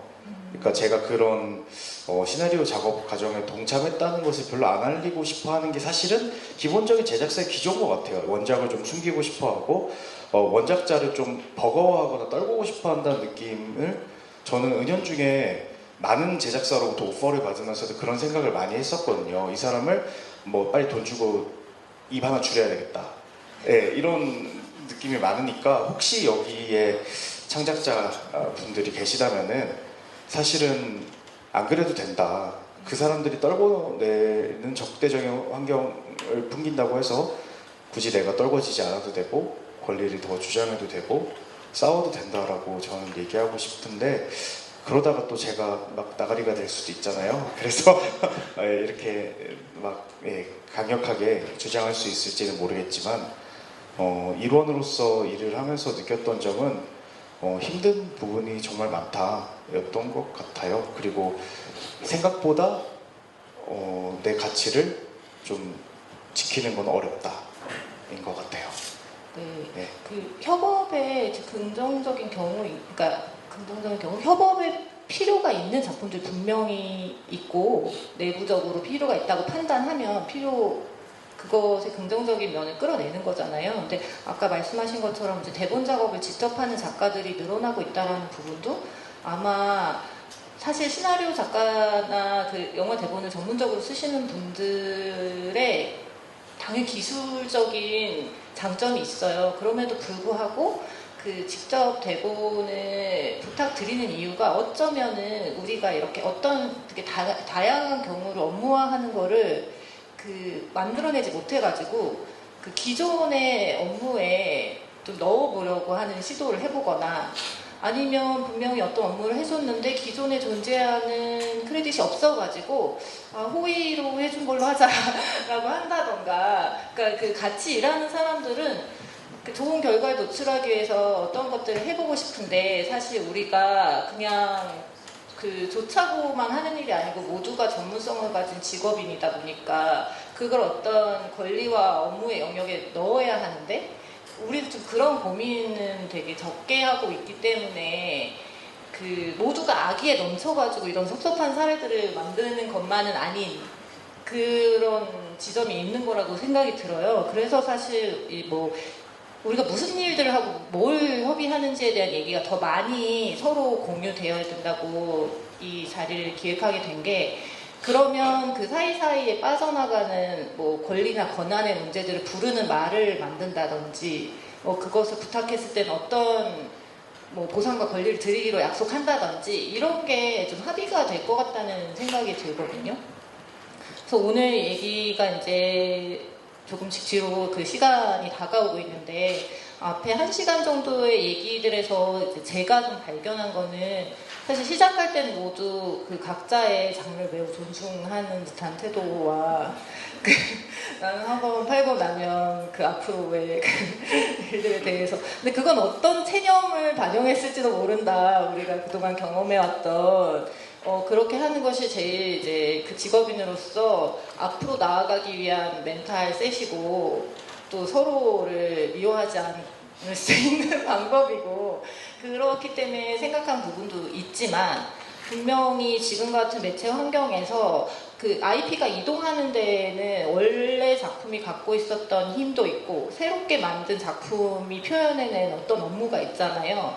그것에서 좀 창작자들의 그 일을 더 많이 할 수 있는 자리가 좀 넓혀졌으면 좋겠다는 생각을 되게 많이 했는데, 그 배경에는 반드시 그 권한과 권리와 보상에 대한 체계를 항상 같이 고민하지 않으면 상처받아서 일을 안 해버리는 상황이 발생하는 것 같아요. 근데 지금 아까 말씀하신 박 감독님이 난색을 표한, 그리고 제가 난색을 표한 저희 재창작 쪽에 더 있는 사람들은 그 업무 정리가 안 된 상태에서 감히 들어가는 게 되게 힘들거든요. 대안을 모색한다라는 게 물어보고 싶긴 한데 뭐 드린 것도 없고 계약 끝났는데 물어봐도 될까? 그 다음에는 뭐 권한도 드린 게 없는데 그분 말씀을 듣기만 하고 안 지켜드릴 수도 있잖아요. 우리가 반영을 안 해드릴 수도 있는데 그것에 대한 걸 어떡하지? 이런 여러 가지 질문들을 하게 돼요.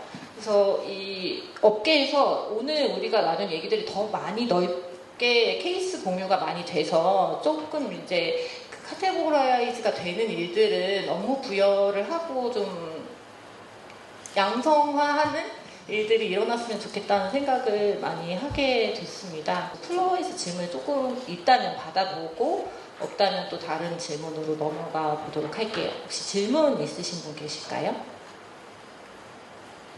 태연 작가님께 여쭤보고 싶은데요. 그 네이버 웹툰 에이전시가 제안을 하지만 거절하시고 혼자서 계약을 잘 만족스럽게 진행하셨다고 했는데 어떻게 그렇게 하실 수 있었는지 좀 뭔가 특급 뭔가 꿀팁이 있다면 좀 알려주시면 감사하겠습니다. 그게 이제 시간 관계상 좀 줄였던 얘기였는데 그래서 이제 연재가 첫 주에 그런 일이 일어났고 저는 일단 연재가 10개월 정도 이어졌어요. 그래서 2017년부터 쭉 이어지다가 연재가 끝날 때쯤 이제 한 제작사에서 이제 제안이 왔었습니다. 그리고 그런 상황에서 네이버 웹툰 측에서 바뀐 계약서를 갖고 오셨어요. 그게 뭐였냐면 그 지분 비율을 그대로 하되 우리가 물고 온 계약에서만 나눈다. 근데 만약 당신이 나가서 팔면 그건 그거대로 오케이.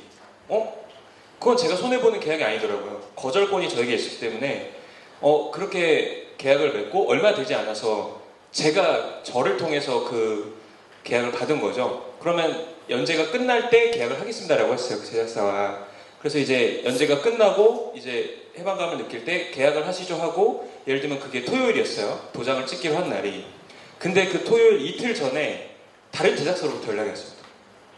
근데 그게 이제 명량을 제작사한 빅스톤 픽처스라는 곳이었어요. 명량이 1위잖아요. 대목 영상 1위.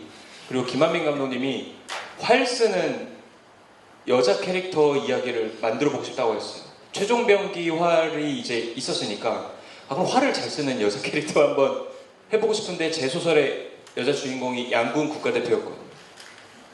너무 죄송스럽잖아요. 도장을 찍기로 했는데. 그래서 한 15분 동안 고민하다가 그분께 전화를 했습니다. 빅스톤을 좀 만나고 올게요.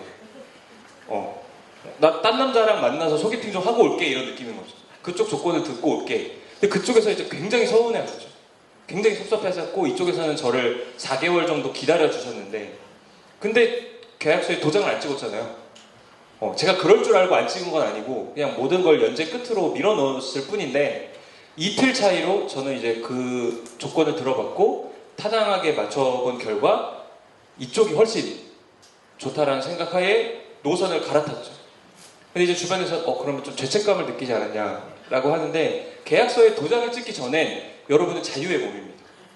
그래서 저는 지금도 굉장히 잘했다고 생각하는 편이고 그러면 어떻게 그렇게 컨택을 많이 받았느냐 하면 저는 많이 뛰어다녔어요. 예를 들면 콘텐츠진흥원에서 이런 원작 소설 투자 과정이나 작가가 직접 피칭을 해서 국가 세금을 따내는 면접이나 테스트 같은 걸 합격하면 지원금을 주는 그런 프로젝트들이 있거든요. 그래서 생각해보면 세금을 받고 일을 하는 거죠. 그런 쪽에서 일을 하다 보면 피칭을 할 수 있는 기회가 생기고 그런 데서 강연을 오시는 어떤 영화사 관계자님이나 작가들의 피칭을 심사하는 분들 중에서도 저거 괜찮은데? 저 작가 명함 받아놓고 연락처 받아놓고 나중에 그 작품 완성됐나요? 혹은 팔렸나요? 그래서 그런 경험들이 쌓이면서 저는 2번 정도는 제가 이제 책을 내는 소설가잖아요. 그래서 출간되기 전에 판권 계약을 2건 정도 한 적이 있어요. 근데 극적 효과가 그런데 그거는 제가 가만히 있어서 될 건 아니었고 좀 소설가들끼리의 네트워킹 바깥에서 이제 제가 알게 된 감독님이나 PD님이나 이런 분들과 계속 연락을 주고받고 제가 신작이 나오면 그분들 읽어보라고 보내기도 하고 좀 주변에 소문 좀 내달라고 부탁을 하기도 하면 PD님들이 보통 3, 4년을 주기로 회사를 옮기세요. 그래서 어떤 큰 규모의 회사에서 뭔가 병크가 일어나서 PD님들이 단체 탈출하는 경우가 있거든요. 근데 그런 분들이 영화계에 계속 계세요. 그래서 새로운 회사에 입사를 하셨을 때 그때 저를 떠올려 주신 경우가 있어요. 아, 그때 그 회사에서 못했는데 여기서는 조금 밀어줄 수 있지 않을까? 해서 이어지는 경우도 있었고, 사실은 이걸 안 하려면 그냥 에이전시에게 금액을 주고 모든 걸 맡기는 간편한 방법이 있습니다. 저는 그게 싫어서 이쪽 노선을 택했던 거고, 다만 좀 내 원작자라면 그렇게 놓일 수 있을 것 같아요. 내가 그런 자질구레한 거에 내 심력을 쏟고 싫다. 나는 뭐 MBTI가 극 I형이다, 내향형이다. 그런 거 너무 힘들다. 돈 얘기하는 것도 너무 부담스럽다 하면 그냥 에이전시에게 모든 걸 일임하는 게 오히려 내 작품 활동의 지속성을 위해서도 좋을 수도 있다고 생각을 합니다. 답변이 되셨는지 모르겠어요. 저는 너무 나도 저렇게 살아야겠다라는 생각을 했고요. 네, 질문 답변 괜찮으셨습니까?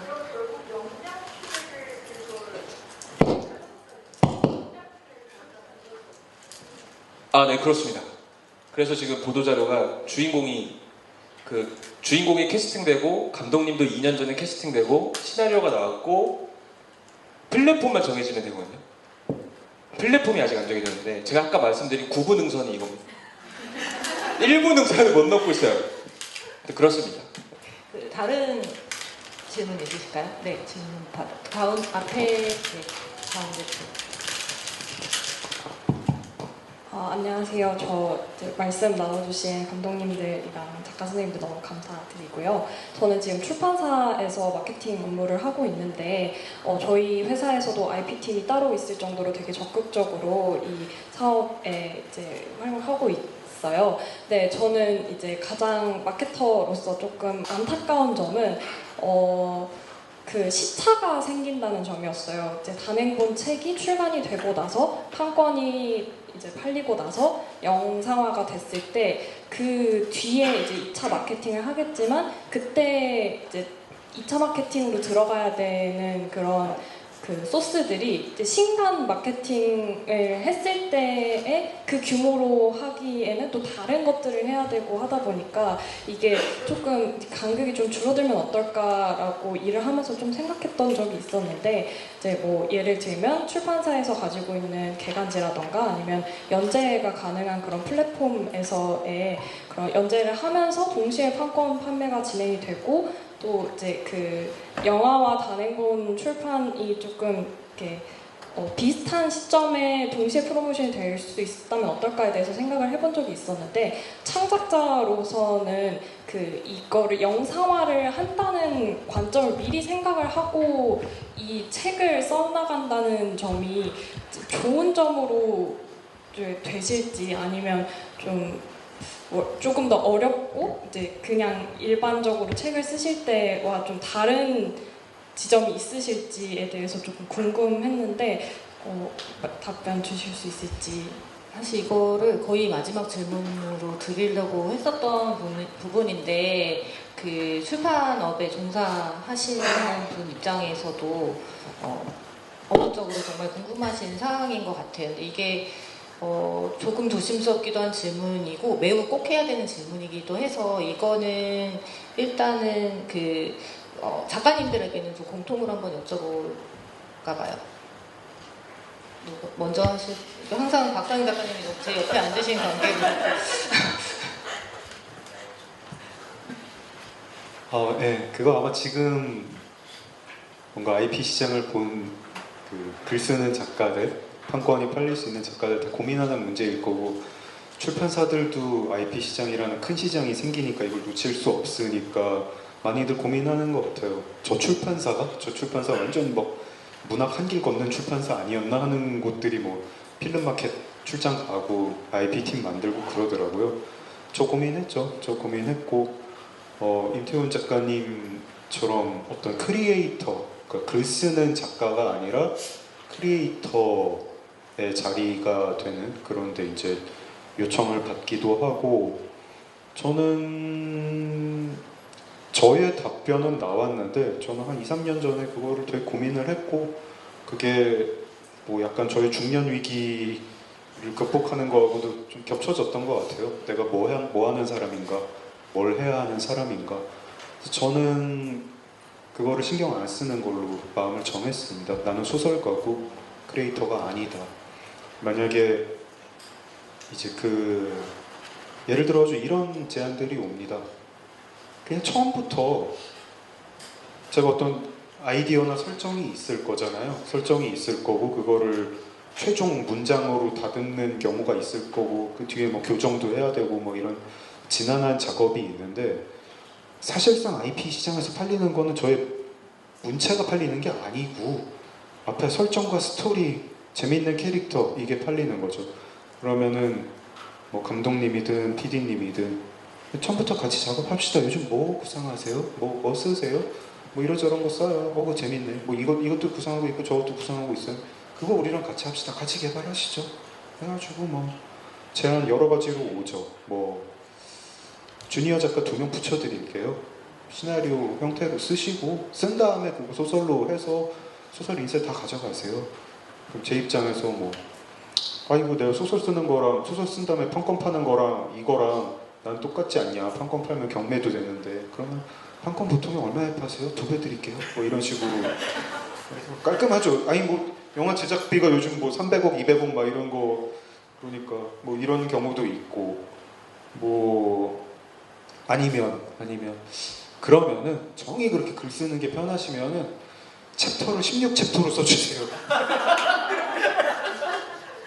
이런 거 아예 진짜 봅니다. 그러기도 하고 뭐 아예 이제 소설가로서의 저의 그게 아니라 네가 보니까 어떤 플롯을 잘 만들더라 아니면 어떤 순발력이 있더라 사회 문제에 어떤 순발력을 가지고 어떻게 스토리를 잘 하더라 처음부터 개발을 같이 하자. 무슨 감독님도 유명한 감독님이 너랑 같이 장 작가님이랑 꼭 같이 하고 싶으시답니다. 그 감독님의 뭐 몇 년대 구상입니다. 한번 들어보시죠.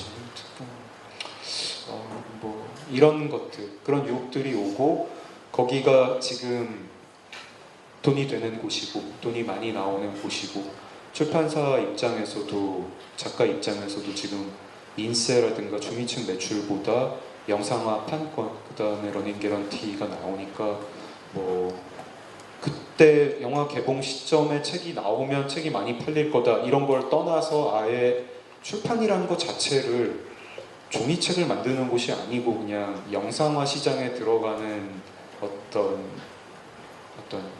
카드키 같은 것으로서 그래서 아예 출판사들이 정체성을 뭐 우리는 스토리 회사다, 뭐 IP 원천 회사다 이렇게 규정을 하고 뭐 영상화 기획 소설을 만드는 그런 곳도 있죠.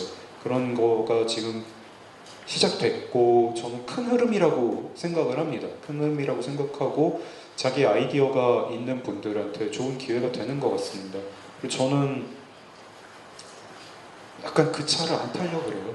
그냥 제가 좋아하는 게 글자를 좋아하더라고요. 글자를 좋아하고 이렇게 생각을 해서 나는 그냥 내가 원하는 게 종이책이든 전자책이든 어쨌든 글자로 내 얘기를 나오는 걸 원하더라 라고 해서 그 크리에이터 길을 안 가기로 했고 말하자면 이제 그러면서부터 에이전시에 그냥 다 맡겨버리고 저는 그냥 남는 시간 있으면 글 쓸래요 이런 걸로 됐고 이게 뭐 경제적으로 현명한 선택인지는 모르겠어요. 근데 저의 정체성을 그때 그 결론을 내렸고요. 나는 글 쓰겠다 이러고 있습니다. 네, 하나 더 붙이자면 그래서 그 전에 글 쓸 때 약간 내가 이걸 독자들 보라고 글 쓰는 건지 뭐 제작자들 보라고 글 쓰는 건지 영상업계 종사자들 보라고 글 쓰는 건지 신경이 쓰이다가 그런 고민 끝나고 나니까 이제 그냥 내가 좋아하는 거 써야겠다. 독자고 뭐고 뭐 약간 독자도 이제 신경 별로 안 쓰고 뭐 영상화의 가능성을 여기서 보겠지 뭐 이런 생각도 전혀 안 나고 그냥 제가 쓰고 싶은 거 쓰고 그러고 있습니다. 방망이 깎는 노인 비스무리하게 되는 것 같은 생각도 좀 듭니다. 네, 김영수 작가님 말씀. 네, 약간 웹툰은 좀 약간 달라요. 이렇게 웹툰은 이렇게 세 분 다 이렇게 소설가신데 이렇게 웹툰은 사실 몇 년 전만 하더라도 되게 막 2차 창작이니 IP 판매니 되게 목숨을 걸었었어요. 근데 지금은 약간 좀 다릅니다. 이렇게 이유는 뭐 뻔히 다 아시겠지만 사실 돈 때문에 그렇죠. 왜냐면 이렇게 그 웹툰 자체만으로도 웹툰 작가 이제 더 이상 뭐 2차 창작에 기대고 이럴 필요가 없어졌어요. 이렇게 웹툰 시장이 되게 많이 커지고 시장이 커졌다는 뜻은 매출 자체가 되게 커지기 때문에. 그러니까 여러분 혹시 요즘 웹툰들 보면은 약간 뭐 웹툰 즐겨 보신 분들은 이렇게 느끼시겠지만 그런 거 느끼시지 않아요? 되게 막 일진물 왜 이렇게 많아지지? 왜 이렇게 비슷한 장르가 많아지지? 사실은 더 이상 2차 창작 시장의 눈치를 보지 않기 때문에 그런 것도 있거든요. 웹툰을 소비하는 독자만으로도 웹툰 작가가 이렇게 뭐 소위 말해서 먹고 살 수 있으니까. 아 그런가요? 전 내가 웹툰 들어가기 훨씬 더 부럽습니다. 농담입니다. 네.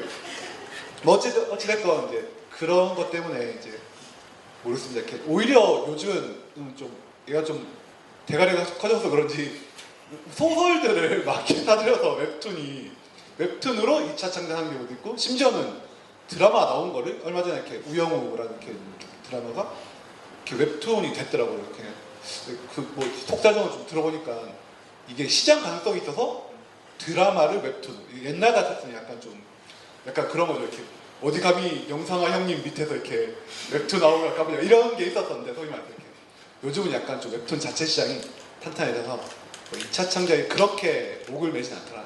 뭐 이 정도 말씀드리겠습니다. 네, 임태훈 작가님은 어떤 입장이신지? 저도 그런 오해를 많이 받습니다. 영상화를 노리고 소설을 집필하느냐, 그러면 노리고 집필하는데요.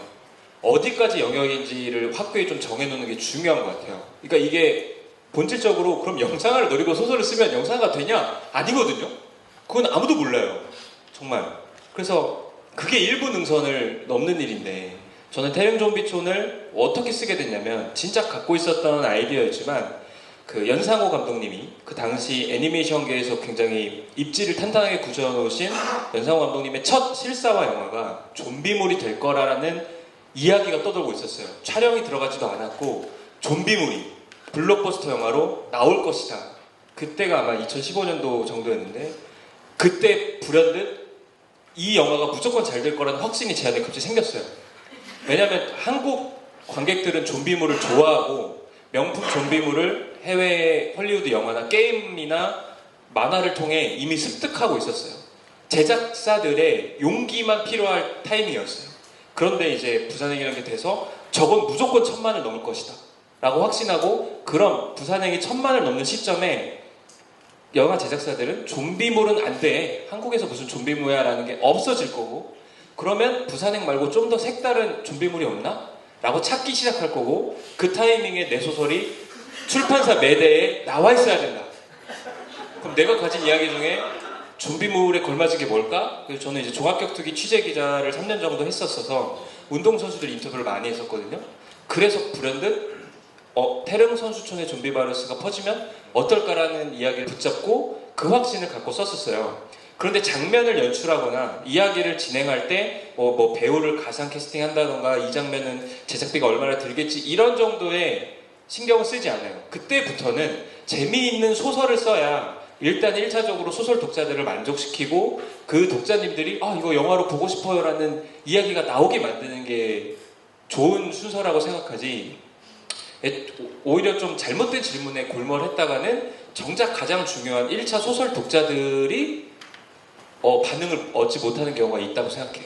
그래서 저는 기획 단계에서 그 정도만 이 장르가 안 될 거라 생각했는데 될지도 모른다. 그래서 최근에 이제 비슷한 사례로 제가 한 3, 4년 전부터 한국의 굵직한 영화 제작사들이 우주로 나가는 한국 영화를 기획하고 있다는 얘기를 들었어요. 그래서 2년 전에 그러면 그냥 우주 비행사들이 우주에서 영상 찍는 게 1차로 나올 거다.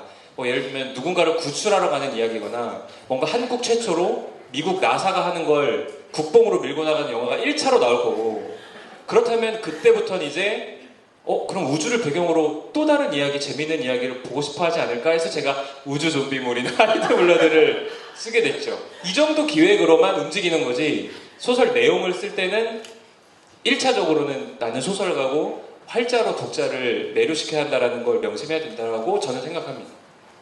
이상입니다.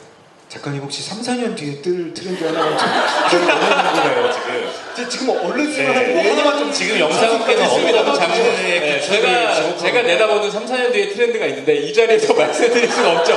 내가 미쳤다고 경쟁자들 여기서 우유죽순 늘어놓겠습니까? 저의 베팅 카드가 있고 내년이나 내후년도에 비밀로 해드릴게요. 네, 비밀로 해드릴게요. 저희 2년자가 잡시다. 만만치 않은데 또 아무튼 있습니다. 네. 네, 6시에 네트워킹 파트가 있습니다. 네, 끝나고 안내 드릴 건데, 네. 박상영 작가님. 네, 저 같은 경우는 많은 그 작가분들의 얘기를 들으면서 내가 어떤 위치인가 생각을 해보니까 저는 영상 크리에이터로도 지금 활동을 하고 있잖아요. 근데 제가 글 쓰는 과정에 있어서 다른 어떤 요소들을 의식했을 때 오히려 내 크리에이터로서의 가치가 떨어진다는 생각을 저는 많이 했거든요. 임태훈 작가님처럼 이렇게 미래를 내다보는 능력이 있었다면 저도 2016년에 내가 퀴어 소설을 써서 세상을 다 잡아먹겠다라는 생각을 했겠지만 사실은 저는 제가 제일 잘 쓸 수 있는 이야기를 했을 때 빛날 수 있는 작가라고 생각을 하기 때문에 그냥 저의 가치를 지키는 쪽으로 남는 것 같아요. 그래서 제가 아무리 거대 자본 앞에서도 당당할 수 있는 건 나는 크리에이터로서 나니까 이거든요. 그렇기 때문에 그 영상화 작업으로의 전제라든지 뭐 그런 제안도 저도 뭐 퍼스트룩 계약 혹은 출판사를 통해서 오는 뭐 이제 제작사와 함께 시놉시스 단계부터 검토하는 그런 작업을 해보자 이런 제안을 받았을 때 저 그렇게 못하겠다고 했던 이유도 어떤 콘텐츠를 만들 때 근본적으로 저는 저 자신에게 가는 게 제일 중요하기 때문에 그런 작가이자 크리에이터인 것 같아요. 그래서 비록 3년 뒤를 내다볼 수는 없지만 지금 자신의 발밑을 내다보는 작가가 되려고 합니다. 네. 네. 좋은 질문 해주셔가지고 저희 마지막 질문을 가름할 수 있게 돼서 시간을 굉장히 잘 지킨 진행자가 되게 해주신 거를 매우 감사드립니다. 오늘 박현진 감독님은 마지막 말씀 못하셨지만 박현진 감독님부터 해서 그 오늘의 대화들에서 혹시 내가 빠뜨린 얘기가 있다 아니면 그것이 뭐 다음 이런 자리가 되면 뭔 얘기 더 했으면 좋겠다 그런 것이든 새로운 질문이든 아니면 어떤 감상이나 아까 하고 싶었던 얘기 중에 빠뜨린 게 있으시면 하고 자리를 마무리하겠습니다. 네, 제가 항상 저는 뒤늦게 저작권에 눈을 뜨게 됐는데 여러분이 아실지 모르겠지만 영화 감독과 시나리오 작가는 제가 만든 영화가 케이블 TV에서 틀어져도 단돈 10원도 받지 못하는 존재예요. 유일한 여기서 저만 그 저작권의 권리 수혜자가 아닌데 이게 정말 제 업무에 많은 영향을 미치고 있다는 것을 알게 된 게 불과 5년 전쯤이고 이때부터 OTT가 들어오면서 저도 이제 되게 골몰하고 있는 주제입니다. 그래서 되게 저는 반대로 요즘은 저희는 다 묵혀있는 폴더가 있어요. 왜냐면 아까 영상을 노린다고 하셨는데 저야말로 저희는 영상을 노리는 글을 쓰는 일인데 영상이 다들 아시겠지만 감독들 올림픽 감독이라고 하고 4년에 한 번 찍어도 되게 잘 나가는 감독이거든요.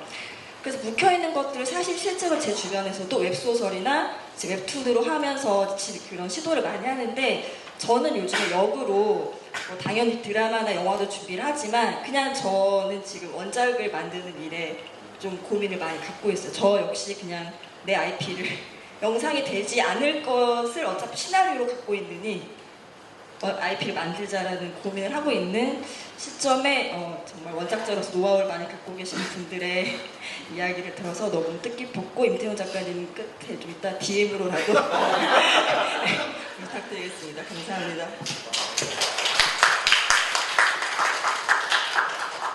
저도 제가 생각했던 토킹 내용과 정반대로 흘러가지만 좀 이 자리에 계신 분들이 이제 창작자들이 많으신지 아니면 그런 창작물들을 가지고 셀링을 하고 비즈니스를 하려고 하시는 분들이 많은지는 모르겠지만 저는 늘 원작자로서 원작자를 대접해주지 않는 쪽들을 가열차게 비판하는 목소리를 이제 많이 내왔었는데 거꾸로 만약 이 자리에 창작자분들이 계시다면 오늘 못했던 얘기라고 한다면 계속 저는 이게 낚시랑 좀 비슷한 것 같아요. 그래서 낚싯대를 들이우고 월척을 기다리는 것도 물론 좋지만 내가 가진 떡밥이 많이 있어야 되거든요. 근데 어떻게 한 개의 낚싯대만 들이운 채로 허송세월 기다렸다간 아까 말씀드렸던 어떤 자연재해, 코로나나 어디면 갑자기 OTT의 급부상 같은 어떤 그런 지각 변동 같은 걸 예측하기는 어렵기 때문에 저는 그럴 때는 독자들을 봐요. 이 시점에 독자들이 반응하고 있는 이야기가 뭘까? 독자들이 호응하고 있는 이야기가 뭘까? 독자들이 뭔가 지금 어떤 사적 복수로 응징되는 이야기가 많이 호응한다면 그 이유는 뭘까? 나는 그런 이야기를 쓸 수 있을까? 라고 가장 가까운 독자들을 보고 그 안에서 또 저도 이제 작가지만 독자로서 출발을 하는 거기 때문에 그렇게 작가로서 연결하게 되면 내 떡밥이 하나둘씩 여러 개로 늘어난다고 생각해요. 그래서 다양한 떡밥을 갖고 있는 창작자로서 어떤 떡밥을 지금 이 시점에 요 낚싯대에 걸까가 고민하는 게 기획 포인트겠지만 아까 박상현 작가님 말씀하셨듯 떡밥을 쌓아나가는 건 결국 그게 어떤 작가로서 자기 목소리를 쌓아나가는 거거든요. 그래서 이게 안 되어 있으면 되게 좋은 낚싯대를 건다 하더라도 부러질 거라고 저는 확신합니다. 그래서 만약 이 자리에 꼭 창작자가 계시다면 제가 농담식으로 얘기했던 거기에 주목하시지 말고 내 떡밥을 먼저 쌓아놓는 걸 꼭 염두에 두셨으면 좋겠다라고 저는 생각합니다. 이상입니다. 김양수 작가님 말씀 드릴게요. 네, 저는 사실 저는 이제 여기 나와 있는 작가님 비해서 경력도 되게 짧고 그리고 이렇게 또 IP에 대해서 크게 경험해본 바가 없어서 사실 그냥 작정하고 오늘 좀 최대한 웃기고 가야겠다 라고 생각하고 왔는데 그래서 사실 이렇게 그 세 분께서 말씀하신 게 되게 저도 이렇게 다 적었어요. 이렇게 다 필기를 하고 이렇게 이런 것들을 배우고 저도 이렇게 좀 오히려 제가 또 많이 배워나가는 그런 시간이었습니다. 네, 감사합니다.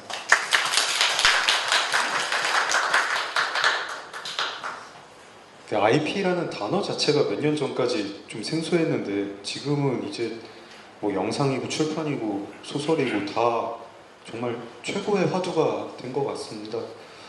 기본적으로는 저는 좀 감사하는 마음이에요. 이게 창작자들한테 큰 기회의 장이 열렸구나 뭐 이런 감사하는 마음이 있고 근데 여기가 지금 이제 아무 질서가 없이 되게 무질서하게 가만히 놔두면은 뭐 변호사랑 가까운 사람 혹은 돈이 많은 사람이 그 질서를 만들게 되는 곳인데 이런 자리에서 이게 뭐 그렇게 막 이 혼란기가 오래 갈 것 같지 않거든요. 어떤 표준이 생길 것 같습니다. 그 표준이 창작자들을 되게 보호하고 그 창작물을 즐기는 사람들이 많은 창작물을 되게 도전적인 창작물들을 볼 수 있는 그런 질서 만들어지기를 바라고요. 이런 자리 계속 열렸으면 좋겠고 또 아예 저희가 글 쓰는 작가분들만 만나다가 영상업계 계신 분들 보니까 이게 이래요? 하고 막 되게 깜짝 놀라는 게 있었는데 그 중에 제일 깜짝 놀란 게 감독이 저작권이 없다는 게 정말 놀랐죠. 전에 그 국회에서 모여가지고 그 요구를 하셨을 때 처음 알았고 너무 믿겨지지가 않았는데 야 이게 감독이 연출만 하는 감독님만 뭐 원작 그게 안 되는 건가? 아니면 각본을 써도 그런 건가? 막 되게 지금도 혼란스럽습니다.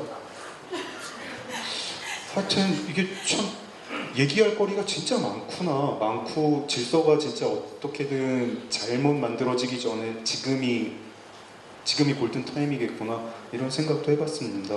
좋은 자리 마련해 주셔서 감사합니다.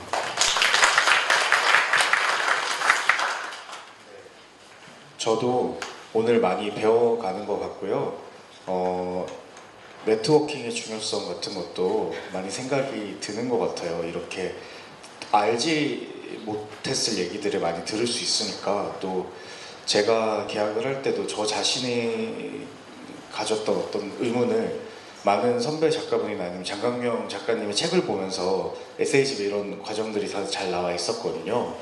그래서 많은 도움이 됐었는데 그런 것들 혹시 여기 창작자분이 계시다면은 적극적으로 그런 것들을 한번 찾아보시는 것도 비록 아이일지라도 예, 내 주머니는 중요하잖아요. 여러분들 저작권 뺏기지 말고, 사실 여기 업체 관계자분들이 많아서 좀 어떨지 모르겠지만 웬만하면 다 갖고 계세요. 네. 그게 좋을 것 같습니다. 감사합니다. 네. 네. 5분 작가님들, 감독님 정말 감사합니다. 오늘 저 분명히 어디서도 듣지 못했을 이야기들이 한자리에 모인 것만은 확실했던 것 같은데요.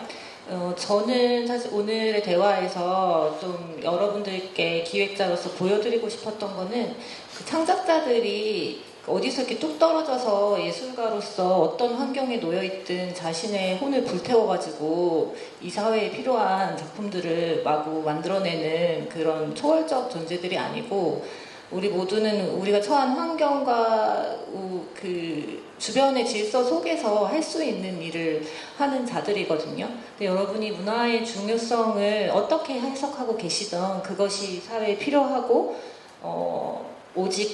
오직 돈의 논리나 어쩌다 보니 흘러간 자본의 논리, 지금 이 시점의 산업의 논리, 그런 것이 아닌 어떤 좋은 길을 원하는 사회라면은 우리를 어떤 위치에 놓게 해야 할지에 대해서 좀 같이 고민해 주셨으면 좋겠어요. 그것을 위한 그런 고민이 필요하다라는 굉장히 근원적인 그 디스플레이를 한번 하고 싶었던 기획이었고요. 저 개인적으로도 정말 다 각자 너무 다른 말씀해 주시는 부분들에서 새롭게 알게 된 게 너무 많았습니다. 아까 장강명 작가님이 해주신 말씀을 시작하기 전에 우리 농담으로 이 강호의 도가 땅에 떨어졌다 이런 얘기를 했었어요. 그래서 그 땅에 떨어진 도가 원래 저희가 다 이렇게 각자의 도를 갖고 있던 세계에 있었어요. 영화의 도와 소설의 도와 웹툰의 도. 근데 이것들이 이제 뭉쳐서 도를 새로 세울 때가 된 것 같습니다. 의리란 무엇인가? 네, 같이 한번 산업과 창작자, 창작자가 산업에 속해 있고 같이 좀 고민해 볼 수 있는 시간을 2부에서 가져보도록 할게요. 그래서 2부 포럼도 많은 관심 부탁드리고요. 2부 포럼 끝나고 나서 6시에 그 영화 플러스 웹툰 네트워킹 파티가 있습니다. 일단 흥행을 위해서 임태훈 작가님이 참석하는지 아닌지는 밝히지 않도록 하겠고요. 오늘 오신 모든 분들과 지금 이 관객석에 계신 분들 모두 참석하실 수 있습니다. 장소는 고려호텔 근처의 헬로 상동점이라고 합니다. 모두 같이 모이셔서 임태훈 작가님이 오셨는지 아닌지 한번 확인해 보도록 하겠습니다. 네, 오늘 모두 와주셔서 너무 감사합니다.